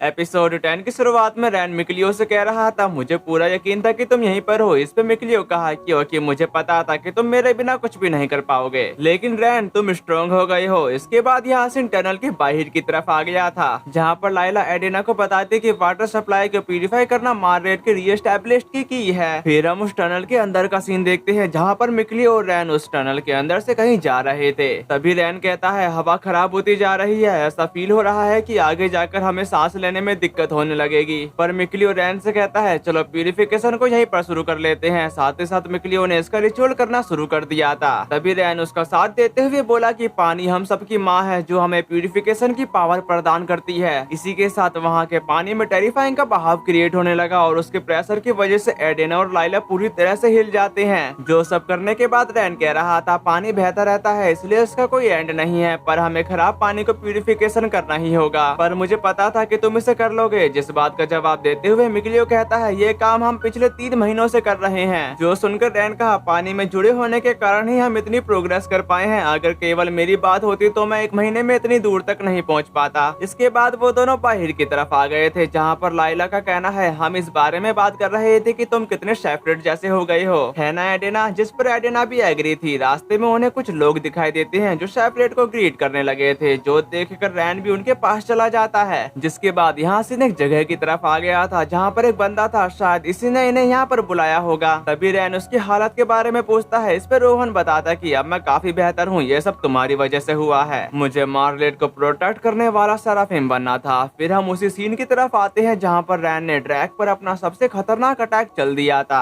और वो उस हमले की वजह से प्यूरिफाई होकर सीधे नीचे की तरफ गिरने लगता है। साथ ही साथ रोहन का कहना है, लेकिन मैंने खुद पर मलेवलेंस हावी होने दिया। जिस बात का जवाब देते हुए लाइला कहते कि इसमें तुम कुछ भी नहीं कर सकते थे। कैलामिटी के इस एरा में ह्यूमंस और सेराफिम का साथ रहना बहुत मुश्किल हो सकता है। जिस पर रैन सवाल करता है कि आप जानते हैं कि मार्लेट इस तरह का क्यों बन गया? जिस बात पर रोहन बताता कि मुझे माफ कर दो, मुझे यह सब याद नहीं है, लेकिन मुझे लगता है कि इसकी शुरुआत बहुत छोटी सी चीज से हुई थी। किसी ने बिना पूछे एक सस्पिशियस किताब ले ली, ऐसा ही कुछ हुआ था। रोहन की ऐसी बातों को सुनकर अटक कहा, मुझे पता है ये कैसा होता है। मैंने पूरे के पूरे विलेज को गायब होते देखा है, छोटे छोटे, पर फिर भी शुरुआत में यह हमेशा एक छोटी सी बात होती है। और उस नमूने को देखकर रोहन कहता है कि तुम जरूर एक नॉर्बिन सेराफिम होंगे। हमारे सिटी में नॉर्बिन सेराफिम हुआ करते थे और हम चीजों को एनर्जेटिक बनाने के लिए साथ मिलकर काम करते थे। मुझे विश्वास नहीं हो रहा कि मैं ये सब भूल गया। इस पे अटक कह रहा था, अगर हर एक सिटी में एक सेराफिम है तो हम नॉर्बिन हर एक विलेज में एक समान है। तुम समझ सकते हो कि हम एक तरह से बैलेंस क्रिएट करते हैं। पहले हम लोग बहुत सारे हुआ करते थे, पर अब हम अलग अलग हो गए हैं। उसी वक्त वहाँ पर एलिसा उन सब के लिए मील लाते हुए कही, क्या मैं तुम्हारे साथ खाना खा सकती हूँ? इसके लिए रैन तुरंत मान गया था। फिर हम खाने की तरफ आते हैं जो दिखने में लजीज लग रहा था।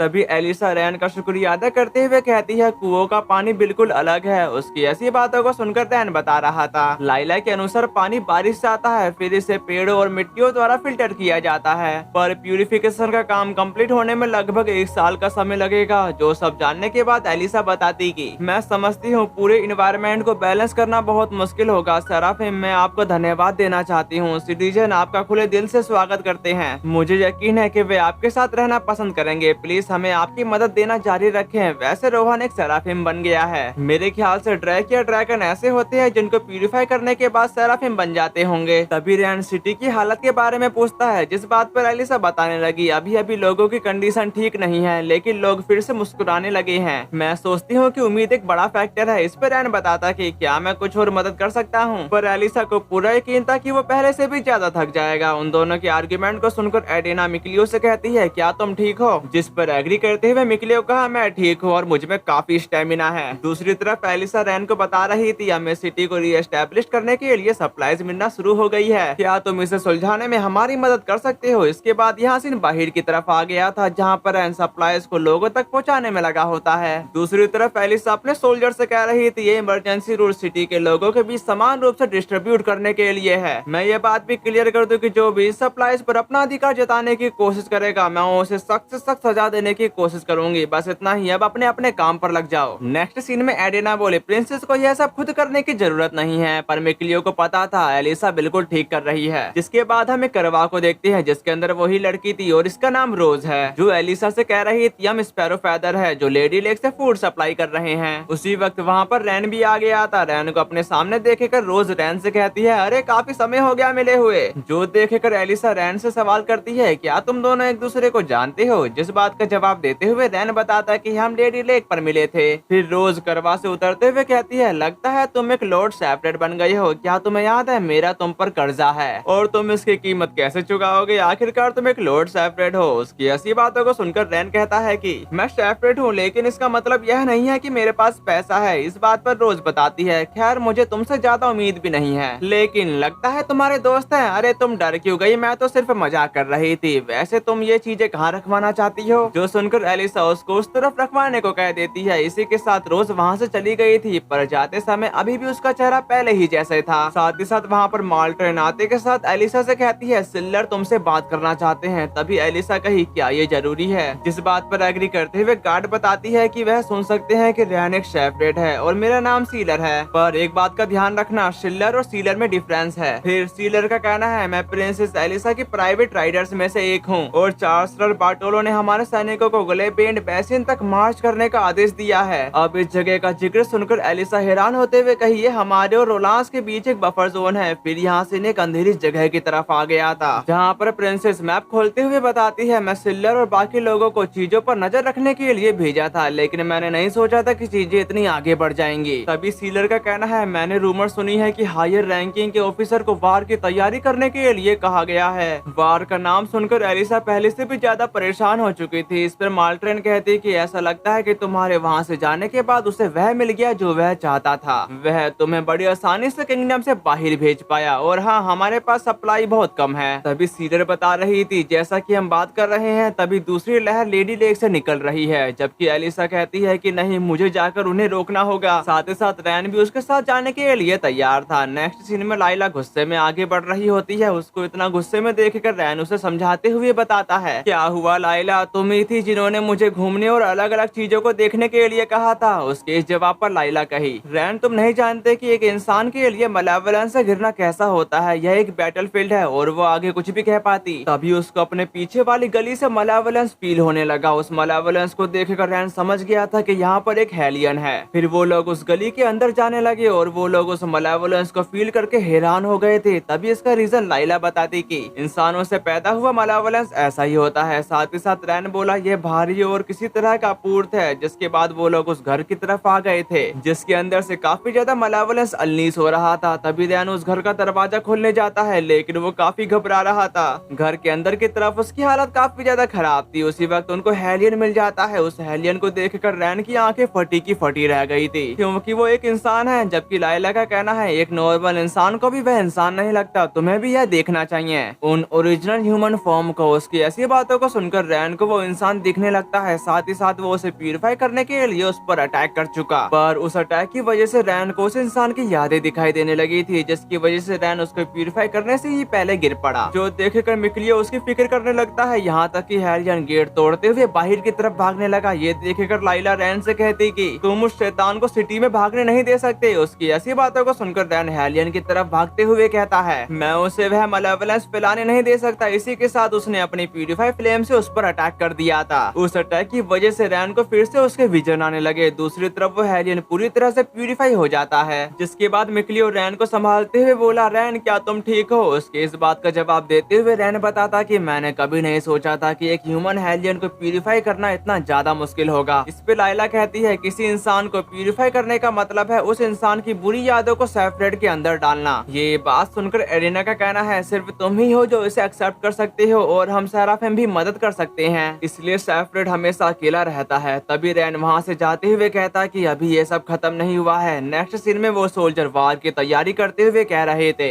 हमें और घोड़े की जरूरत है, इसको जितना हो सके उतना इकट्ठा करो। तभी एलिसा सीलर के पास जाते हुए पूछती है, क्या तुम्हारे पास कोई एक्सेस वेपन या फूड है? जिस बात का जवाब देते हुए सीलर बताते कि चांसलर बार्टलो से इसे छिपाना काफी मुश्किल था, पर हमने इसकी सप्लाई हासिल कर ली है। जो सुनकर एलिसा उसका शुक्रिया अदा करते हुए कहती है, लेडी लेक से ग्लेबेड तक पहुंचने का यह एकमात्र रास्ता है। हम समय कम करने के लिए इन पहाड़ों को भी काट डालेंगे। तभी वहाँ पर एक सोल्जर आते के साथ कहता है, हम 13 घोड़ों को लेने में कामयाब रहे। जो सुनकर एलिसा उस सोल्जर को बताते कि मैं हर सोल्जर को ले जाना चाहती हूँ, इसलिए इस काम के लिए मैं तुम पर भरोसा कर रही हूँ। जिस पर वो एग्री करते हुए वहाँ से चला गया था। उसके जाने के बाद एलिसा अपने साथियों से कही कि हम अभी भी इस सिटी के रीएस्टैब्लिश का काम शुरू ही कर रहे थे, लेकिन मुझे निवारण के लिए एक बड़ी सेना की जरूरत होगी और हमें सुबह निकलने के लिए तैयार रहना होगा। अपनी मीटिंग खत्म करने के बाद एलिसा बाहर की तरफ आ गई थी, पर रास्ते में उसकी मुलाकात मास्टर से हो जाती है, जो उसको अपना नया वेपन दिखाते हुए कहती है, इसे देखो, यह एक शानदार स्पेयर है जो मुझे एक इन्फ्लुएंसर सिटीजन ने दिया है। अब मैं बैटलफील्ड में तुम्हें फॉलो कर सकती हूँ और तुम्हें प्रोटेक्ट कर सकती हूँ। उनकी इस मदद के लिए एलिसा उनका शुक्रिया अदा करती है। फिर यहाँ से ग्रेवयार्ड की तरफ आ गया था, जहाँ पर रैन काफी उदास होने के साथ आगे बढ़ता ही जा रहा होता है, लेकिन उन तीनों को पता ही नहीं कि रैन हमें कहाँ ले जा रहा है। दूसरी तरफ रैन एक ग्रेव के पास खड़ा होकर बताता कि यह एक पर्सन के ग्रेव है जिसका मर्डर उस हेलियन ने किया था। मैं शेफर्ड रैन हूँ, इस दुखी आत्मा को प्योर करता हूँ। जिसके बाद रैन अपने सोर्ड को उस ग्रेव में घुसा देता है, जिसकी वजह से वहाँ का मलेवलेंस धीरे धीरे खत्म होने लगा। अगर आप लोगों को याद होगा, जब रैन हेलियन के साथ फाइट कर रहा था, उसी वक्त ये सब उसको उस पर अटैक अटैक करते हुए पता चला, तभी रैन उस पर्सन के बारे में बताता है। उन दोनों में बहस हो गई। तभी उनमें से एक ने हथियार उठा लिया और दूसरे ने खुद को बचाने की अपनी पूरी कोशिश की, लेकिन वो पहला था जो मारा गया और जो बच गया वह हेलियन बन गया। दोनों साइड के पास हथियार उठाने और प्रॉब्लम क्रिएट करने के अपने अपने रीजन थे। इसी की वजह से रैन इतना ज्यादा परेशान दिख रहा था। उसी वक्त वहाँ पर उस ग्रेव का कोई रिलेटिव आ रहा होता है। तभी यहाँ सीन शिफ्ट होकर एलिसा की तरफ आ गया था, जहाँ पर वो इस नजारे को देखकर एकदम हैरान हो गई थी, क्योंकि वहाँ पर एक भी गार्ड मौजूद नहीं था। तभी एलिसा के सामने काफी सारे असासिन आ जाते हैं जो उसको चारों तरफ से घेर लिए थे। अगले सीन में वो लड़की उस ग्रेव के पास फूट फूट कर रो रही थी, जबकि रैन कह रहा था इससे कोई फर्क नहीं पड़ता कि इसे किसने शुरू किया, चाहे कोई भी जिम्मेदार हो, लेकिन परिवार के मारे जाने से दुख होता है।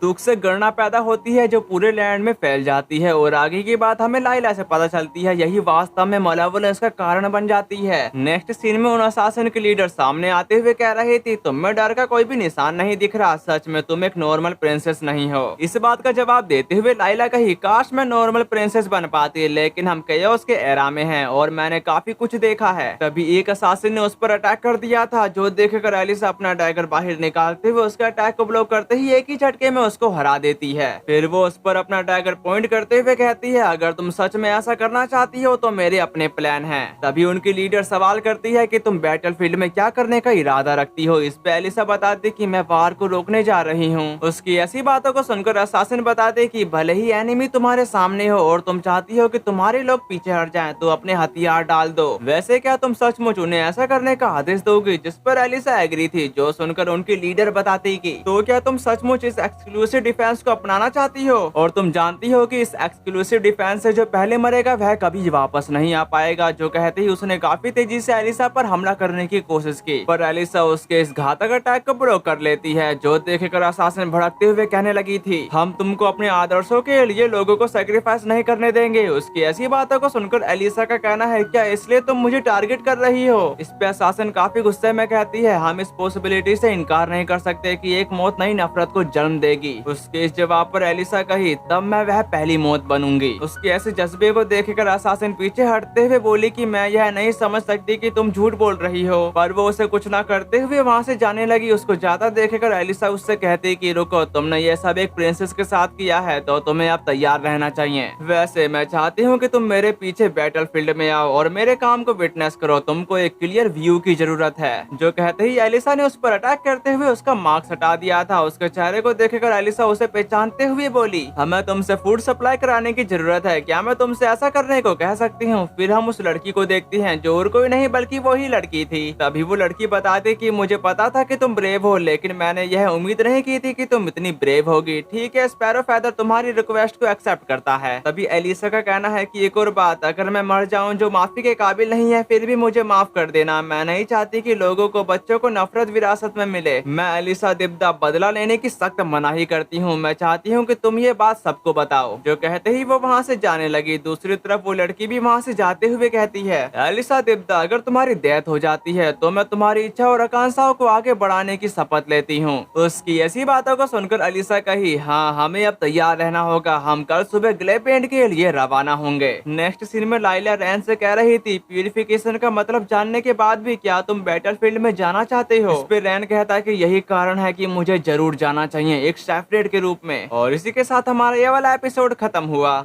एपिसोड 11 की शुरुआत में वो लोग रोहन से मिलने के लिए आ चुके थे, जहाँ पर रैन ने रोहन को कुछ बातें बता दी थी। और वो कौन सी बात है जो रैन ने रोहन से कही है वो हमें अभी के लिए बताई नहीं जाती। तभी रोहन रैन से कहा कि मुझे डर है क्योंकि मैं एक मलेवोलेंस से अफेक्टेड हो चुका हूँ, लेकिन मैं कोशिश करूंगा, इसलिए मैं मार्गरेट को प्रोटेक्ट करूंगा। जब एक सेपरेट दुनिया को बचाने की कोशिश कर सकता है तो हम चुपचाप खड़े होकर नहीं देख सकते। उसकी ऐसी बातों को सुनकर लाइला बताती है, हो सकता है कि आप एक बार नाकाम हुए हो, लेकिन इसका मतलब है कि आपको पता होना चाहिए कि आप कहां सुधार कर सकते हो। दूसरी तरफ एडिना को उस पर शक था क्योंकि एक बार हुआ है वो दोबारा भी हो सकता है, लेकिन उसकी कड़वी बातों को सुनकर मिक्लियो उसको चुप रहने को कहता है। जबकि रोहन उन सबको बताता है कि और इस बार नॉर्मन सराफे मेरी साइड में होगा। उसकी ये बात सुनकर अटक कहा, अरे यार, क्या यह मुझसे पर्सनली रूप से डायरेक्ट रिक्वेस्ट है? मुझे लगता है मैं इससे बाहर नहीं निकल सकता। ठीक है, अटक जो भी मदद कर सकता है वो करेगा। जबकि एडिना कह रही थी, जहाँ पर सुबह होती है वहीं शाम भी होती है, साथ ही साथ कैलेमिटी एक बार नहीं बल्कि दोबारा आती है।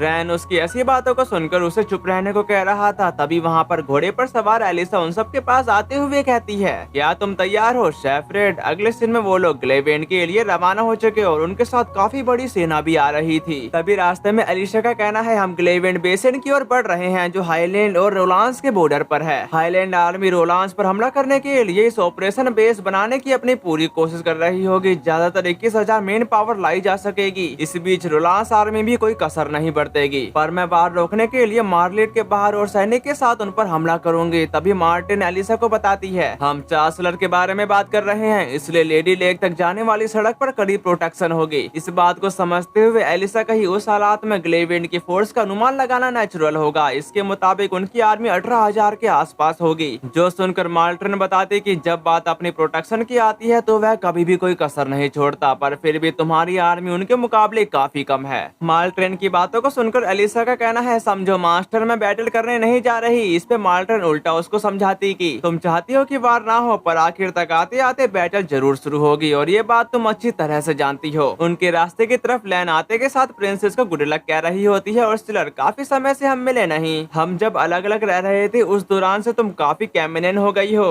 जिस बात पर सिलर कहती है, तुम्हारा मतलब सिर्फ 10 दिनों से ज्यादा समय के लिए मैं ऐसी हूँ। खैर लैन, तुम्हारे ब्रेस्ट फिर से काफी बड़े हो गए हैं। उसकी ऐसी बातों को सुनकर लैन अपने ब्रेस्ट की तरफ देखते हुए बोली, अगर तुमने ये बात छेड़ी है तो अब मुझे भी लग रहा है, क्योंकि मेरा कॉस्ट्यूम उस तरफ से काफी टाइट है। उन दोनों की गपशप सुनकर एलिसा सवाल करती है, लगता है तुम दोनों बचपन के दोस्त हो, है ना? इस पे लैन एग्री करते हुए बताती है, हमें उसी लड़के रॉबर्ट से प्यार हो गया जो पड़ोसी टाउन के लॉर्ड का दूसरा बेटा था। उसका चेहरा बहुत प्यारा था, लेकिन वह दिखने में जितना बड़ा था उससे कहीं ज्यादा वह बुढ़ऊ की तरह व्यवहार करता था। उसी वक्त एलिसा लैन से कही, वह कहानी मुझे किसी और समय सुनाना जब हम आराम से हों। जिस पर एग्री करते हुए लैन कहती है, समझ गई। हे भगवान, मुझे खुशी है कि आप बिल्कुल भी नहीं बदली हो, फूलों की तरह सुंदर, घोड़ों की तरह सुंदर। जो सुनकर एलिसा हंसने लगी थी, तभी लैन बताती कि यहाँ आते समय मैंने एक टेस्टी पिकलोबोर और मछलियाँ पकड़ी थी, प्लीज इसे अपनी सप्लाई में शामिल कर लो। जिसके जवाब पर एलिसा बोलती कि इम्प्रेसिव, मुझे यकीन है कि हमेशा की तरह तुमको बस एक ही शॉट लगाना पड़ा होगा। जिस पर तो लैन फ्लैक्स मारने लगी थी, तभी उसकी नजर एक नौजवान लड़की पर चली जाती है, जिसके बारे में एलिसा बताती है यह एक शेफ रेड है। जो सुनते ही वो उससे मिलने के लिए चली गई थी। उस बंदी को अपने सामने देखकर रैन को कुछ भी समझ में नहीं आ रहा था कि ये यहाँ पर क्या करने आई है। तभी लैन उसको अच्छे से देखते हुए कहती है, तुम तो रूमर के मुताबिक उससे काफी ज्यादा अलग दिखते हो।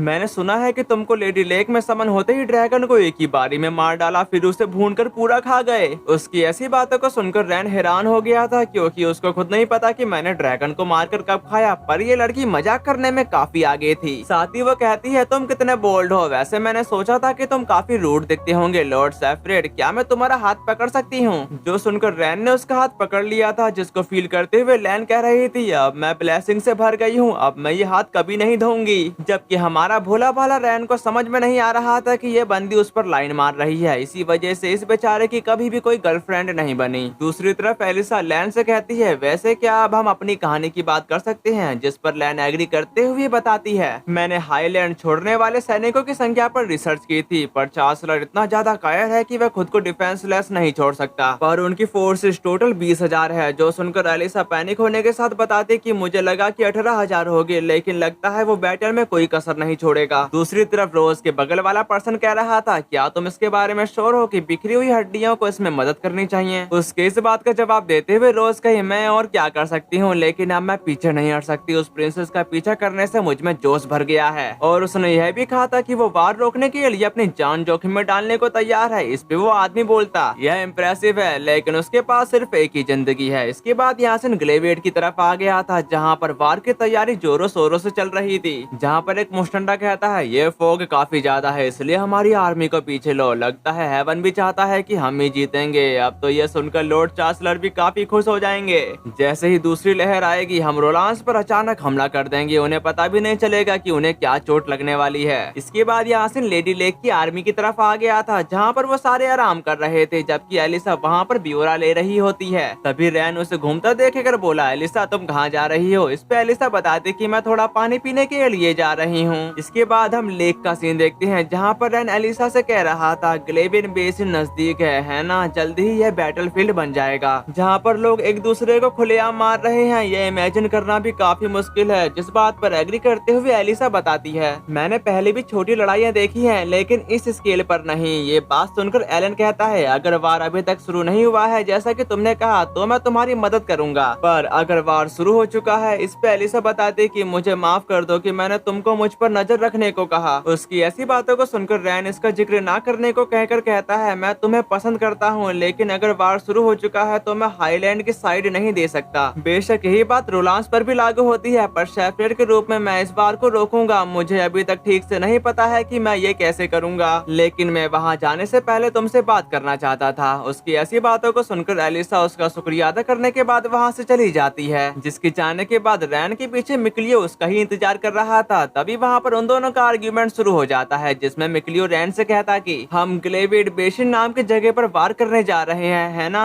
इस पे रैन कहा कि तुम्हारा मतलब है कि बैटल रोकने जा रहे हैं, जिस बात पर एग्री करते हुए मिकलियो कहता है, तुमने ठीक कहा, यह बिल्कुल अनरियल लगता है। अभी कुछ समय पहले हम एलिसिया में थे। उसकी ऐसी बातों को सुनकर रैन बताता कि मिकलियो तुम भावुक हो रहे हो, वैसे मुझे जानना था क्या दादाजी ठीक हैं? जो सुनकर मिकलियो बोला, दादाजी हमेशा अच्छे होते हैं। हे रैन, अगर हम वार रोकने में कामयाब रहे तो हम रून्स की दोबारा से खोज करेंगे, ठीक है। इसके लिए रैन भी मान गया था। फिर वो दोनों दोस्ती यारी की तरह अपना हैंड शेक करते हैं। नेक्स्ट सीन में लाइला का कहना है, यह एक टेस्ट होगा, सेपरेट के रूप में रैन को यह पार करना होगा। इस पे एडेना कहती कि मुझे लगा कि तुमने कहा कि उसके लिए यह काफी जल्दी है, जिस पर लाइला एग्री करते हुए बताती है, अगर हो सके तो मैं चाहती थी कि वो ज्यादा एक्सपीरियंस्ड हो, लेकिन अगर हो सके तो मैं चाहूंगी कि हम वार से जिंदा बचकर वापस आ सकें। इस बात का जवाब देते हुए एडेना का कहना है, लेकिन ह्यूमंस इन चीजों को शुरू करने से पहले एक बार भी नहीं सोचते, इसलिए इंसान काफी ज्यादा कमीने होते हैं। इसके बाद यहाँ से वार की तरफ आ गया था, जहाँ पर जंग का आगाज हो गया था। ग्लेविड की तरफ एक पर्सन आते के साथ कैप्टन को बताता है कि लॉर्ड लेडेन रोलांस की सेना ने हमारे पीछे से हमला कर दिया है, ये एक सरप्राइजिंग अटैक है। और गाइस, मेरे हिसाब से आपको लगता है कि ये बात जानना आपको काफी ज्यादा जरूरी है कि एलिस हाईलैंड किंगडम की प्रिंसेस है और उसकी कैपिटल लेडी लेक है, और जो ग्लेविड बेसिन है वो एक लड़ाई का मैदान है जहाँ पर वार करी जाती है। इसका सीधा मतलब यह है कि रोलांस और हाईलैंड किंगडम इसी बैटल फील्ड में लड़ने वाले हैं, और ये फाइट इसलिए करना चाहते हैं क्योंकि दोनों किंगडम के बीच पहले से ही राजनीतिक तनाव था। साथ ही रोलांस ने ऐसे लोगों को पनाह दी थी जो हाईलैंड किंगडम में अपराध करके भाग गए थे, इसलिए दोनों किंगडम में आपसी तनाव की वजह से ये वार हो रही है। यहाँ तक कि इसमें चांसलर बार्टोलो का महत्वपूर्ण योगदान है, क्योंकि वो इस कहानी का मेन विलन है। साथ ही साथ चांसलर ने उसे जबरदस्ती मार्लेट में नहीं भेजा था, उसने तो हाईलैंड किंगडम के खिलाफ षड्यंत्र रचा था, क्योंकि जब एलिसा मार्लेट की मदद करने के लिए चली जाती है तभी वो इस चीज का फायदा उठाते हुए किंगडम में रूमर फैला देता है कि एलिसा राजनीतिक इच्छाओं की परवाह नहीं करती। साथ ही साथ उसने यह भी कहा कि एलिसा ने हमारे एनिमी रोलांस से सीक्रेट डील की है, जिसकी वजह से उसको देशद्रोह का आरोप लगाया गया। और जब एलिसा ने वार को रोकने की कोशिश की तो चांसलर ने यह भी रूमर फैलाया कि एलिसा का मकसद अपनी किंगडम की सेना को कमजोर करना है। पर चांसलर यहाँ तक भी नहीं रुका, उसने अपने लोगों से कहकर एलिसा के खिलाफ झूठी गवाहियां फैलाई। इसी वजह से हाईलैंड किंगडम के कुछ लोग एलिसा का सपोर्ट करना बंद कर देते हैं, और इसका मेन मकसद किंगडम की वार से फायदा उठाना है, क्योंकि इसके कनेक्शन दोनों किंगडम में थे और वो इसी चीज का फायदा उठाना चाहता था। एग्जाम्पल के तौर पर चांसलर बार्टोलो सीक्रेटली तरीके से राशन और हथियार प्रोवाइड कराता था, इसी वजह से उसकी फाइनेंशियल कंडीशन काफी बेहतर हो गई थी, और जब वार की वजह से सब लोगों का ध्यान उसी तरफ था तो उसने इसी का फायदा उठाते हुए हाईलैंड किंगडम के किंग पर अपना पूरा काबू कर लिया, और जो भी उसके रास्ते में आता वो उसे सीक्रेटली तरीके से मरवा देता। साथ ही अब उसके निशाने पर एलिसा है, इसलिए वो वार का इस्तेमाल करते हुए उसको रास्ते से हटाना चाहता है, पर रैन का सपोर्ट होने की वजह से वो अभी तक उसका बाल तक बाका नहीं कर पाया। यहाँ तक कि हाईलैंड किंगडम के लोगों का सपोर्ट भी उसके साथ था, क्योंकि एलिसा एक नेक दिल प्रिंसेस थी, इसलिए उसकी रूमर का असर ज्यादा लोगों पर नहीं हुआ था। अब बात रही कि ये आर्मी कौन सी है जिसका इस्तेमाल करते हुए एलिसा बैटल फील्ड में जा रही है। ये आर्मी ना ही मार्लेट की है और ना ही रोलांस की है, असल में ये आर्मी लेडी लेक की है, और मार्लेट एक छोटी सी जगह है जहाँ पर प्लेग की बीमारी फैली थी। उम्मीद करता हूँ कि आपको सारे सवालों का जवाब मिल गया होगा। आप कहानी की तरफ आते हैं जहाँ पर भयंकर युद्ध शुरू हो चुका था। दूसरी तरफ एक पर्सन आते के साथ लॉर्ड लेडन से कहने लगता है, रोलांस की आर्मी ने हमारे पीछे से हमला शुरू कर दिया है। उसकी ऐसी बातों को सुनकर लेडन पैनिक होते हुए बताता कि पीछे वाला हिस्सा हमारा इलाका है। अगले सीन में एक और कैप्टन अपने साथियों से कह रहा था, तुमने बॉर्डर क्यों पार किया, यह टेरिटरी के अगेंस्ट है। इस पे उनमें से एक सोल्जर बताता है, क्या हुआ लॉर्ड सरगरई, वार में सबसे जरूरी बात जीतना है। जिस बात का जवाब देते हुए सरगरई कहे, इस वार का रीजन जरूर होगा, अब हमारी फोर्सेस के साथ खलनायक जैसा व्यवहार करो। इस पे वो पर्सन बोला कि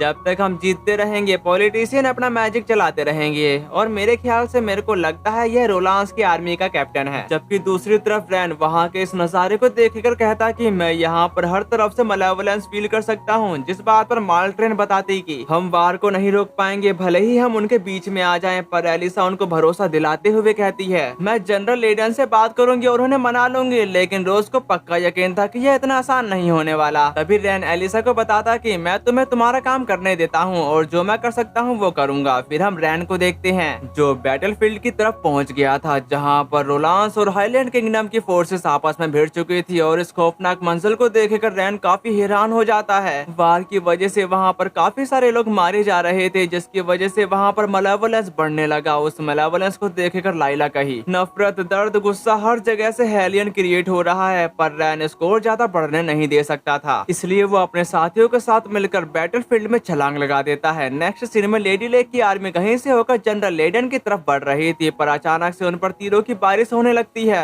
जिसकी वजह से उसकी फोर्सेस के काफी सारे लोग मारे जाते हैं। लेकिन एलिसा को कवर देने के लिए उसके साथी बीच में आ गए थे, पर वहां पर धुंध होने की वजह से वो लोग कुछ भी नहीं कर पा रहे होते हैं। लेकिन एलिसा के सैनिक आधे से ज्यादा खत्म हो चुके थे। तभी माल्ट्रेन एलिसा से कहती है यहाँ पर रोलांस की फोर्सेस आ गई है, इसलिए तुम साइड वाले रास्ते से चली जाओ। साथ ही साथ तुम वादा करो कि तुम अपनी इच्छा को पूरी करोगी। जिस पर एग्री करते हुए एलिसा रोज को अपने साथ लेकर दूसरे रास्ते से चली जाती है। नेक्स्ट सीन में एलिसा किले में एंटर करते हुए कहती है मैं एलिसा डिब्दा हूँ, मुझे अंदर आने दो और मुझे बताओ कि जनरल लेडन कहाँ पर है। पर वो वॉरियर उसे रोकते हुए कह रहे थे हम वार के बीच में है, इसलिए यहीं पर रुक जाइए। पर एलिसा उनका कहना नहीं मानती, पर वो सीधे जनरल लेडन के पास चली गई थी। दूसरी तरफ लेडन कह रहा था बेवकूफ वह लड़की यहाँ पर क्या ही करने आएगी। पर वो ऐसा इसलिए कह रहा है क्योंकि उसको लगा था कि एलिसा यहाँ पर आ ही नहीं सकती। लेकिन जैसे ही उसकी नजर एलिसा पर पड़ती है, फिर वो तुरंत अपना रवैया बदलते हुए कहा प्रिंसेस एलिसा आपका यहाँ स्वागत है। तभी एलिसा पॉइंट की बात करते हुए लेडन को बताती है कि रोलांस कैंप में तुरंत एक दूत भेजो और युद्ध विराम समझौते पर साइन करो, यह एक डायरेक्ट ऑर्डर है। पर वो बंदा अपना एटीट्यूड दिखाते हुए बताता कि मैं ये ऑर्डर नहीं मान सकता, इन दोनों को कैप्चर कर लो। अब ये सुनकर एलिसा पैनिक हो चुकी थी, पर वो उससे कहती है तुम्हारे पास ऐसा करने का कोई अधिकार नहीं है। उसकी ऐसी बातों को सुनकर लेडन बोला कि अनफॉर्चुनेट चांसलर बार्टोलो ने मुझे पूरा अधिकार दिया है, वैसे तुम अपनी इच्छा से यहाँ से चली जाती हो तो मैं तुम्हें कुछ भी नहीं करूंगा, अगर ऐसा नहीं किया तो मेरे पास और भी तरीके हैं। नेक्स्ट सीन में रैन वहाँ के लोगों को प्योर करने में लगा हुआ था, जिन पर हेलियन ने कब्जा कर लिया है। पर उनको प्यूरिफाई करने के चक्कर में उसे इन सब के बैकलैश झेलने पड़ते हैं। इस बैकलैश की वजह से रैन की हालत काफी खराब हो जाती है, लेकिन वो यहाँ तक आकर नहीं रोक सकता, इसलिए रैन आगे बढ़ते हुए सीधे उन हेलियन पर अटैक कर देता है। तब यहाँ से एलिसा की तरफ आ गया था, जहाँ पर उन सब ने अपनी तलवारें बाहर निकाल ली थी। जबकि लेडन कहता है लड़की ये काम तुम्हारा नहीं है, इसलिए मेरी मानो यहाँ से चले जाओ, अगर यहाँ रुकी तो तुम अपनी जान से हाथ धो बैठोगी। जो सुनकर रोज इसके लिए तैयार हो जाती है। साथ ही साथ उसने एक वाइन का गिलास ऊपर की तरफ उठा लिया था, ताकि जब वो उसे तोड़े तो फाइट शुरू हो जाए। और ऐसा ही होता है, वाइन के गिलास टूटते ही उन सोल्जर ने एलिसा और रोज पर हमला कर दिया था। पर एलिसा कोई कमजोर लड़की नहीं है, वो बड़ी आसानी से कई सोल्जर को हरा देती है, पर वो किसी को जान से नहीं मारना चाहती थी। दूसरी तरफ रोज भी कुछ कम नहीं है, वो भी लात घूसों से उन्हें हराते जा रही थी, जिसके बाद उन दोनों ने बड़े स्टाइल से उनके आधे सोल्जर को इंजर्ड करके गिरा दिया होता है। अगले सीन में रैन कैलेमिटी फ्लेम से उन हेलियन को प्यूरिफाई करने में लगा, जबकि दूसरी तरफ आग के बड़े बड़े गोले उन्हीं की तरफ आ रहे थे, जिसकी वजह से और लोग मारे जाते हैं। लेकिन रैन उसको शांत करने के लिए अपना फॉर्म चेंज करने के साथ रोलांस के वेपन पर हमला कर देता है, जिसकी वजह से उनके हथियार नेस्ता नाबूद हो चुके। तभी रैन अपना फॉर्म फिर से चेंज करते हुए उन सब के सब सोल्जर को एक ही बारी में ढेर कर दिया था। नेक्स्ट सीन में लेडन अपने सोल्जर की ऐसी हालत को देखकर कहता कि ये तो बस दो लड़कियां हैं, तुम इनको भी नहीं संभाल सकते। तभी रोज प्रिंसेस से कहती है प्रिंसेस ये लोग सीरियस हैं, लेकिन एलिसा उसको अपना वेपन बाहर निकालने से मना कर देती है। जो सुनकर रोज परेशान होते हुए कहने लगी वह भले ही आपके सोल्जर हो, लेकिन आपकी जान खतरे में है, वैसे क्या ये सेल्फ डिफेंस नहीं है, हमें ये करना ही होगा वरना वो हमें मार डालेंगे। लेकिन एलिसा ये सब सुनने के बाद भी उसे ऐसा करने नहीं देती। तभी एक सोल्जर एलिसा पर अटैक करते हुए उसे गिरा दिया था, फिर वो उसे जान से मारने ही वाला था, पर वो खुद को संभाल लेती है। दूसरी तरफ रोज की हालत कुछ ठीक नहीं थी, लेकिन उसका दिमाग खराब हो चुका था, इसलिए वो उस पर ब्रूटल हिट करते हुए उसे जान से मारने ही वाली थी। लेकिन एलिसा बीच में आते हुए उसको वहीं पर रोक देती है। उसी वक्त जिसको अभी बचाया गया था उसी ने ही एलिसा के अंदर अपनी सोड घुसा दी थी। अगले सीन में रैन भी उनको आपस में लड़ने से रोक रहा था, पर वो अब काफी ज्यादा थक चुका है। लेकिन रैन खुद को संभालते हुए मिक्लियो की पावर का इस्तेमाल करने के साथ आसमान में एरोस्क्वल से हमला कर देता है, और उस अटैक की वजह से आसमान से काफी सारी एरो उन हेलियन पर बरसने लगी। साथ ही साथ इससे ह्यूमंस भी प्यूरिफाई होकर गिर रहे थे, पर ज्यादा एनर्जी खर्च करने की वजह से अब रैन में खड़े होने जितनी पावर भी नहीं बची है। उसकी ऐसी हालत को देखकर मिक्लियो परेशान हो जाता है, पर वो उसे संभालते हुए कहा, हमने उन सबको प्योर कर दिया,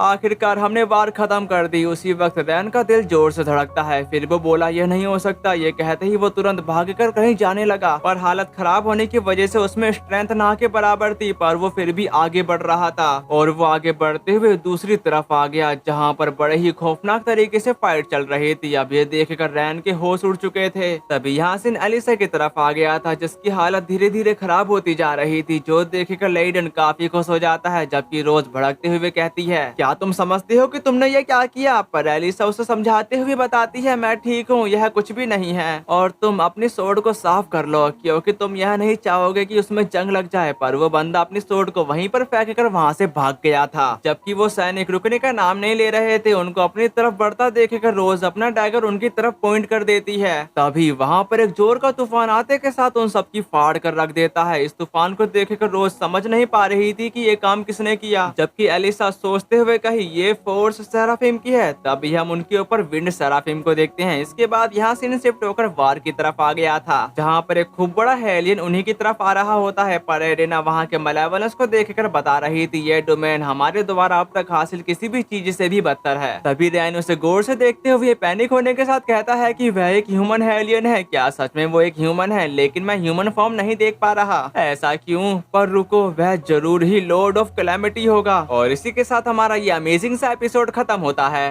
एपिसोड 12 बिल्कुल उसी सीन से शुरू होता है जहां पर हमारा एपिसोड 11 खत्म हुआ था। एपिसोड 12 की शुरुआत में वहां पर तबाही मच चुकी थी। तभी लेइडन अपने साथियों पर भड़कते हुए कहता है, तुम निकम में क्या कर रहे हो, उसे पकड़ो। दूसरी तरफ रोज ने एलिसा को एक पिलर के सहारे लेटा दिया था, पर उसका खून बंद नहीं हो रहा। उसकी ऐसी हालत को देखकर रोज सीरियस होने के साथ लेइडन की तरफ बढ़ने लगी। उस लड़की को अपने सामने देखकर लेइडन उसे पकड़ने की कोशिश करने ही वाला था, लेकिन वहाँ पर दबे होने की वजह से वो ऐसा नहीं कर पाता। दूसरी तरफ रोज काफी फुर्ती से उस पर अपना डैगर रखते हुए कहती है, ठीक है दोस्तों, अब तुम्हारा समय खत्म हो गया है, इसलिए अपने हथियार डाल दो, वरना तुम्हारा लीडर मारा जाएगा। क्योंकि मैं एलिसा की तरह नहीं हूँ, नेक दिल समझ में आ गया। पर वो सोल्जर अभी भी उसकी बात नहीं मान रहे थे। अब ये देखकर रोज अपना डैगर लेइडन की ओर पास लाते हुए कही, क्या तुम्हें समझ में नहीं आ रहा? मैंने कहा अपने हथियार डाल दो। इसी के साथ हाईलैंड के सोल्जर ने हॉर्न बजाना शुरू कर दिया था, साथ ही साथ अपना फ्लैग लहराते हुए कह रहे थे, ये वॉर यहीं पर खत्म होती है। जो सब देखकर और सुनकर वहाँ के सारे सोल्जर अपनी अपनी जगह पर रुक जाते हैं, यहाँ तक कि वो सोल्जर अब अपने अपने कैंप की तरफ बढ़ना शुरू कर देते हैं। दूसरी तरफ एक लड़की इस नजारे को देखकर कह रही थी, यह तो खत्म हो गया, यह कितना बोरिंग है, हमें और ज्यादा मौत और ज्यादा मलावलेंस की जरूरत है। ठीक कह रही हूँ, है ना मेरे लॉर्ड? उस जायंट हेलियन को देखकर लाइला बताते कि रैन, मैं केवल एक ही ऐसे हेलियन के बारे में सोच सकती हूँ जिसका ऐसा मलावलेंस डोमेन हो सकता है। उसकी ऐसी बातों को सुनकर रैन पैनिक करते हुए कहा कि तो यह कैलेमिटी ऑफ लॉर्ड है, साथ ही साथ एक ह्यूमन हेलियन है, लेकिन मैं उसका ह्यूमन फॉर्म नहीं देख पा रहा हूँ। जो कहते ही रैन लॉर्ड ऑफ कैलेमिटी की तरफ बढ़ने लगा। नेक्स्ट सीन में हम लॉर्ड ऑफ कैलेमिटी को देखते हैं, जिसके आसपास लाखों की संख्या में हेलियन मंडरा रहे थे, जबकि वो खुद धीरे धीरे आगे की तरफ आ रहा है। साथ ही रैन मिक्लियो से कहा, हमें ये करना ही होगा। फिर वो काफी खतरनाक मलेवोलेंस से गुजरने के बाद लॉर्ड ऑफ कैलेमिटी की तरफ आते हुए कहता है, मैं शेफरेड हूँ, मैं शेफरेड के रूप में तुम्हें प्यूरिफाई करूंगा। उस बंदे को देखकर लॉर्ड ऑफ कैलेमिटी पहचान गया था कि ये शेफरेड है, जबकि वो लड़की उस पर गुस्सा करते हुए कहती है, तुम्हें मेरे लॉर्ड से बात करने की हिम्मत कैसे हुई? पर वो हंसते हुए रैन को बताता है, मुझे दिखाओ कि तुम कितने अच्छे वेसल हो। दूसरी तरफ रैन अपने सोर्ड को बाहर निकालते हुए प्यूरिफिकेशन फ्लेम से उस पर अटैक कर देता है, लेकिन लॉर्ड ऑफ कैलेमिटी उसके हमले को बस अपने एक ही हाथ का इस्तेमाल करते हुए ब्लॉक कर लेता है। तभी रैन को वो इंसान दिखाई देता है, पर कैलेमिटी लॉर्ड उससे कहता कि तुम कह रहे थे मुझे प्यूरिफाई करोगे, हाय तुम कितने इनोसेंट हो।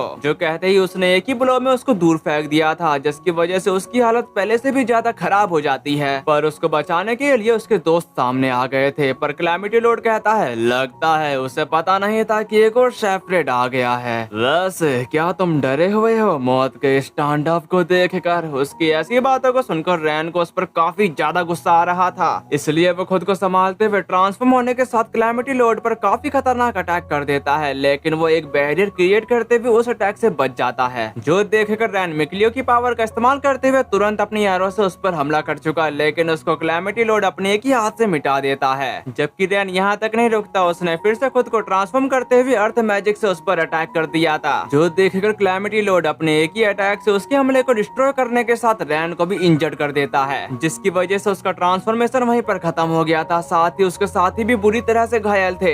दूसरी तरफ कैलेमिटी लॉर्ड अपने एक ही हाथ से वहाँ की मलावलेंस धुंध को हटा देता है। फिर सामने आए बड़ी तादाद में हेलियन, जिनको देखकर रैन के होश उड़ जाते हैं। तभी लॉर्ड ऑफ कैलेमिटी सेफ्रेड से कहता कि क्या तुम इसे देख सकते हो, मलावलेंस हर चीज को इन्फेक्ट कर रहा है। ये सब देखने के बाद रैन फिर से फाइट करने के लिए तैयार हो जाता है, जो देखकर लाइला उसको समझाने लगी थी रैन हम उसका सामना करने के लिए अभी तैयार नहीं है। दूसरी तरफ कैलेमिटी लॉर्ड हेलियन को ऑर्डर दे देता है कि सारे के सारे मेरे पास इकट्ठे हो जाओ, जिसके बाद सारे के सारे एक दूसरे के साथ मर्ज होने लगे थे। यहाँ तक कि लॉर्ड ऑफ कैलेमिटी शेफरेड से कह रहा था, शेफरेड मुझे दिखाओ कि तुम इन हेलियन की सारी मलावलेंस से कैसे बच सकते हो। जिसके बाद फ्यूजन हेलियन सीधे रैन से टकरा गया था, पर रैन कैसे भी करके उन्हें रोक रहा था। उसकी ऐसी हालत को देखकर कैलेमिटी लॉर्ड बोला कि क्या तुम इसका सामना कर सकते हो, या ह्यूमन मलावलेंस साथ ही ह्यूमन स्ट्रेंथ है।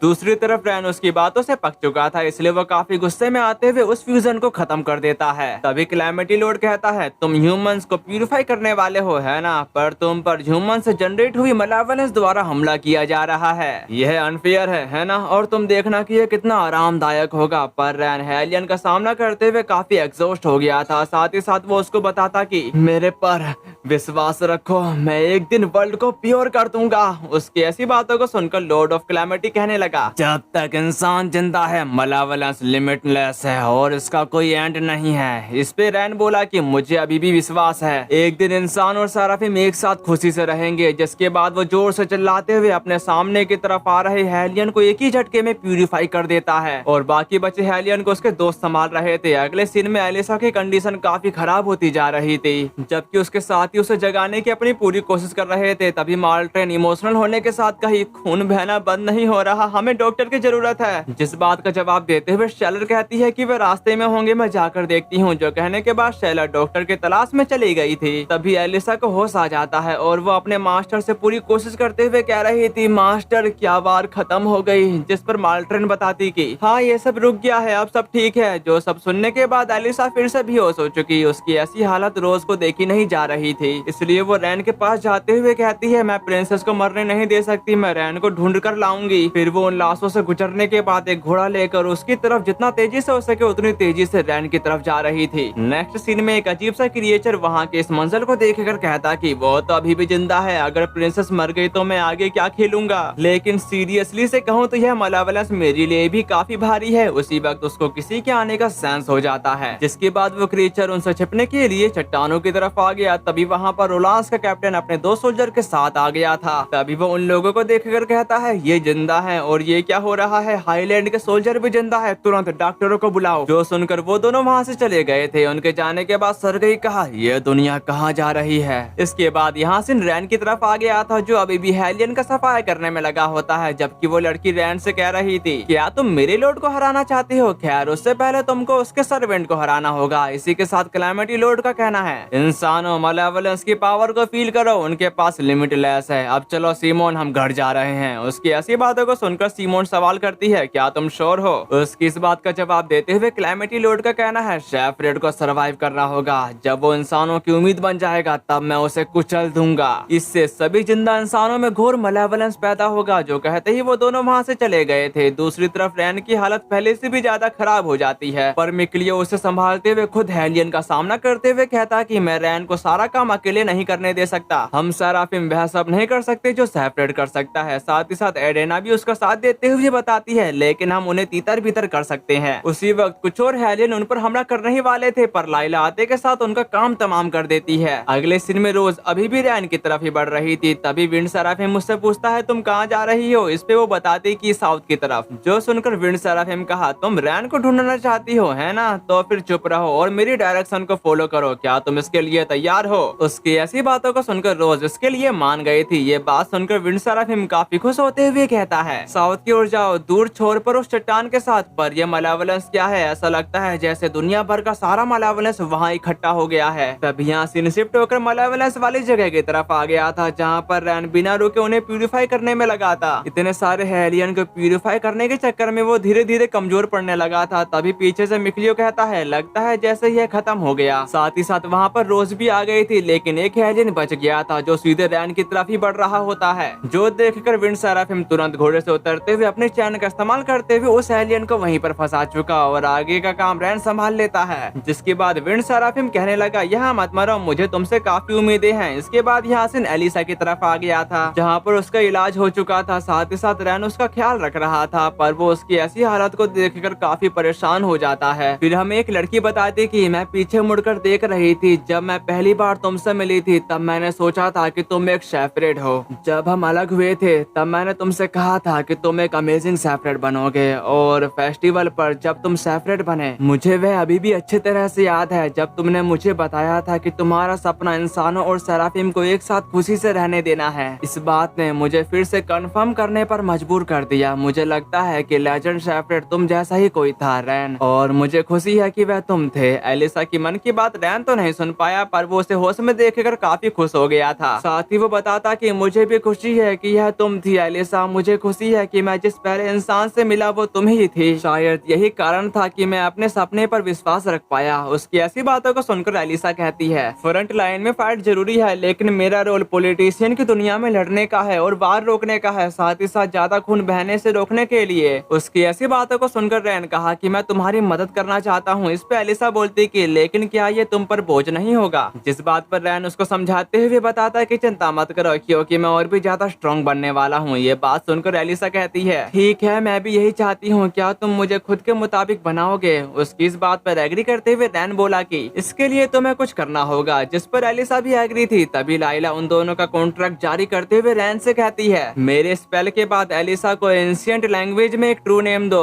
फिर होली ब्रांच पर एक नई फॉर्म बनती है, इसके फूल फल में बदल जाते हैं और उसके फल से बीज पैदा होता है। भाग्य का चक्र एक बार फिर से घूम गया। शेफर्ड की इच्छा को जीवन दो और उसके बंधन को प्रमाण बनने दो। अब तुम्हारा ट्रू नेम सबवायर के रूप में होगा। जिसके बाद रैन उसका एंशिएंट ट्रू नेम बताता है, मेलपिस अमेकिया, और इसका मतलब होता है मुस्कुराती हुई एलिसा। साथ ही साथ एलिसा का बॉन्ड पूरी तरह से रैन से जुड़ जाता है, जिसकी वजह से अब वो सेराफिम को देख पाएगी। सेराफिम को अपने सामने देखकर एलिसा के खुशी के मारे आंसू आने लगे। इसके बाद यहाँ सीन अगले दिन की तरफ आ गया था, जहाँ पर रैन एलिसा का हाथ मिलाते हुए कह रहा था, जल्दी ही हम किसी दिन मिलेंगे। इस पर एलिसा भी एग्री थी। तभी वहाँ पर रोज उन दोनों को देखकर कहती है, ये क्या है, तुम दोनों की आंखें आपस में टकरा रही हैं, मुझे भी इसमें शामिल होने का मौका दो। जिस बात से रैन हैरान हो गया था। तभी रोज एलिसा पर गुस्सा करते हुए बताती है, तुम भी मेरे साथ ऐसा कर सकती थी, पर इसके लिए तुम्हें सिर्फ रैन ही मिला। जो सुनकर एलिसा ब्लश करने के साथ अपना हाथ बढ़ाते हुए हैंडशेक करने को कहती है। साथ ही साथ रोज रैन को भी इसमें शामिल होने को कह रही होती है, पर वो उससे हाथ मिला पाता। तभी वहाँ पर एक सोड आते हुए रैन को इंजर्ड कर देती है, और ये और कोई नहीं बल्कि ह्यूमन एलियन है। यहाँ तक कि वो रैन को बताता कि शेफरेड, तुमने मुझसे मेरे मिलिट्री एक्सपोर्ट छीनने की हिम्मत कैसे की? दूसरी तरफ एलिसा उस एलियन को देखकर कही, क्या लेइडन ये तुम हो? उसकी इस बात पर एग्री करते हुए लेइडन कहता है, एक बार जब मैं तुम्हारा सिर ले लूंगा तो चांसलर बाटलो देखेंगे कि हम में से किसकी हमारे नेशन के लिए ज्यादा जरूरी है। उस एलियन को देखकर रोज रैन से कही, ये वही है जिसने प्रिंसेस को काफी बुरी तरह से घायल कर दिया था। अब ये सुनकर रैन भी हक्का बक्का हो जाता है। तभी लेइडन कह रहा था, तुम आदर्शवादी ना समझ प्रिंसेस और नेशन को तुम्हारी भी कोई जरूरत नहीं है, यहीं पर तुम्हारा खात्मा होगा, वो भी शेफरेड के साथ। लेइडन की ऐसी बातों को सुनकर रैन को काफी ज्यादा गुस्सा आ गया था, और वो कहा भी इस बेवकूफ ने एलिसा को धमकी दी। उसको इतना भड़कता देखकर लाइला परेशान होते हुए कही, नहीं रैन, तुमको गुस्से को अपने ऊपर हावी नहीं होने देना है। दूसरी तरफ रैन अपने सोड को बाहर निकालते हुए कह रहा था, एलिसा लोगों को पसंद करती है, पर तुम जैसे जाहिल ने उसे चोट पहुंचाने की हिम्मत की। उसी वक्त लाइला उसको रोकने के लिए खुद उसके सामने आ गई थी, पर रैन उसे वहाँ से हटाते हुए बोला कि तुम जैसे लोग ही इसका कारण हो। रैन को उस पर इतना ज्यादा गुस्सा आ गया था कि वो अपनी प्यूरिफिकेशन फ्लेम को भी एक्टिवेट नहीं कर पा रहा है। जिस चीज का मौका पाकर लाइडन ही उस पर हमला कर देता है और वो उसको घायल कर पाता, उससे पहले ही रैन अपनी सोड के साथ काफी तेजी से लाइडन पर अटैक कर दिया था। उस अटैक का असल मकसद लाइडन को जान से मारने का था, पर आखिर में रैन ने अपना मकसद चेंज कर दिया, क्योंकि अब वो ब्लू फ्लेम में प्यूरिफाई होने लगा। जो देखकर सेराफिम काफी खुश हो गए थे। जिसके बाद एलिसा कहती है, मैं उसे लेडी लेक वापस ले जाऊंगी और उस पर मुनासिब मुकदमा चलाऊंगी, और जजेस उसके साथ न्यायपूर्ण व्यवहार करेंगे। क्या ये एक्सेप्टेबल होगा? इस पर रैन हाँ करता है। तभी पीछे से मिक्लियो बताता कि रैन, तुमने खुद पर अच्छा कंट्रोल रखा, मुझे खुशी है। इसी के साथ एलिसा ने उनसे अलविदा ले लिया था। उसके जाने के बाद रोज रोज आते के साथ रैन से कहती कि हे रैन, क्या तुम्हें वह याद है जो एहसान मैंने तुम पर किया था। उसकी ऐसी बातों को सुनकर मिकलियो रैन को समझाता है वह पक्के तौर पर कुछ अच्छा नहीं करने वाली है। इस पे रोज बता दे कि चिंता मत करो, मैं तुम्हें किसी वॉर या किसी मामले में साइड लेने के लिए मजबूर नहीं कर रही हूँ। तभी मिकलियो रैन को बताता वो तुमसे कुछ भी करने को कहे तुरंत उसको ठुकरा देना। जिसके बाद रोज का कहना है मुझे रोलांस में डील करनी है, क्या तुम मेरे साथ आ सकते हो, क्योंकि मैं एक परेशान करने वाले बंदे के साथ काम कर रही हूँ। शेफरेड के साथ होने से बातचीत में मदद मिल सकती है। उसकी ये बात सुनकर रैन अपने साथियों से इसके बारे में पूछता है। इस पे मिकलियो कहा खैर ये ठीक लगता है। साथ ही साथ वो दोनों भी इसके लिए तैयार हो गए थे। अपने साथियों की बात सुनने के बाद रैन कहता कि ठीक है चलो रोज के साथ रोलांस चलते हैं। ये बात सुनकर रोज काफी ज्यादा खुश हो गई थी, लेकिन वो अचानक रैन के पास आते हुए कही वैसे क्या वह आदमी अभी भी आसपास है। जिस पर रैन उसको बता देता है कि वो अभी भी करवा के ऊपर लेटा हुआ है। तभी वो बंदा अपनी एक ही चुटकी से उसके स्कर्ट को ऊपर करने लगा था, जो देखकर रोज उस पर गुस्सा करने लगती है। लेकिन उसकी ये हरकत उन तीनों को पसंद नहीं आई। फिर रैन आगे बढ़ते हुए कहता है ठीक है चलिए चलते हैं। और गाइस अगर आपको ये वाली वीडियो पसंद आई है तो जितना ज्यादा हाइप हो सके उतना ज्यादा हाइप कर दो, और जिनको हाइप करना नहीं आता है वो ऑप्शन कमेंट सेक्शन में है। आप लोगों को क्या करना होगा कि कमेंट सेक्शन को राइट साइड से थोड़ा सा खिसकाना है, जिसके बाद वो ऑप्शन खुद ब खुद आपके सामने आ जाएगा। अगर आप लोगों ने इस वीडियो पर लाइक करने के साथ कमेंट भी कर दिया तो इससे आपका ही फायदा होगा, क्योंकि इसका सीजन 2 भी है। तो फिर मिलते हैं, सायोनारा।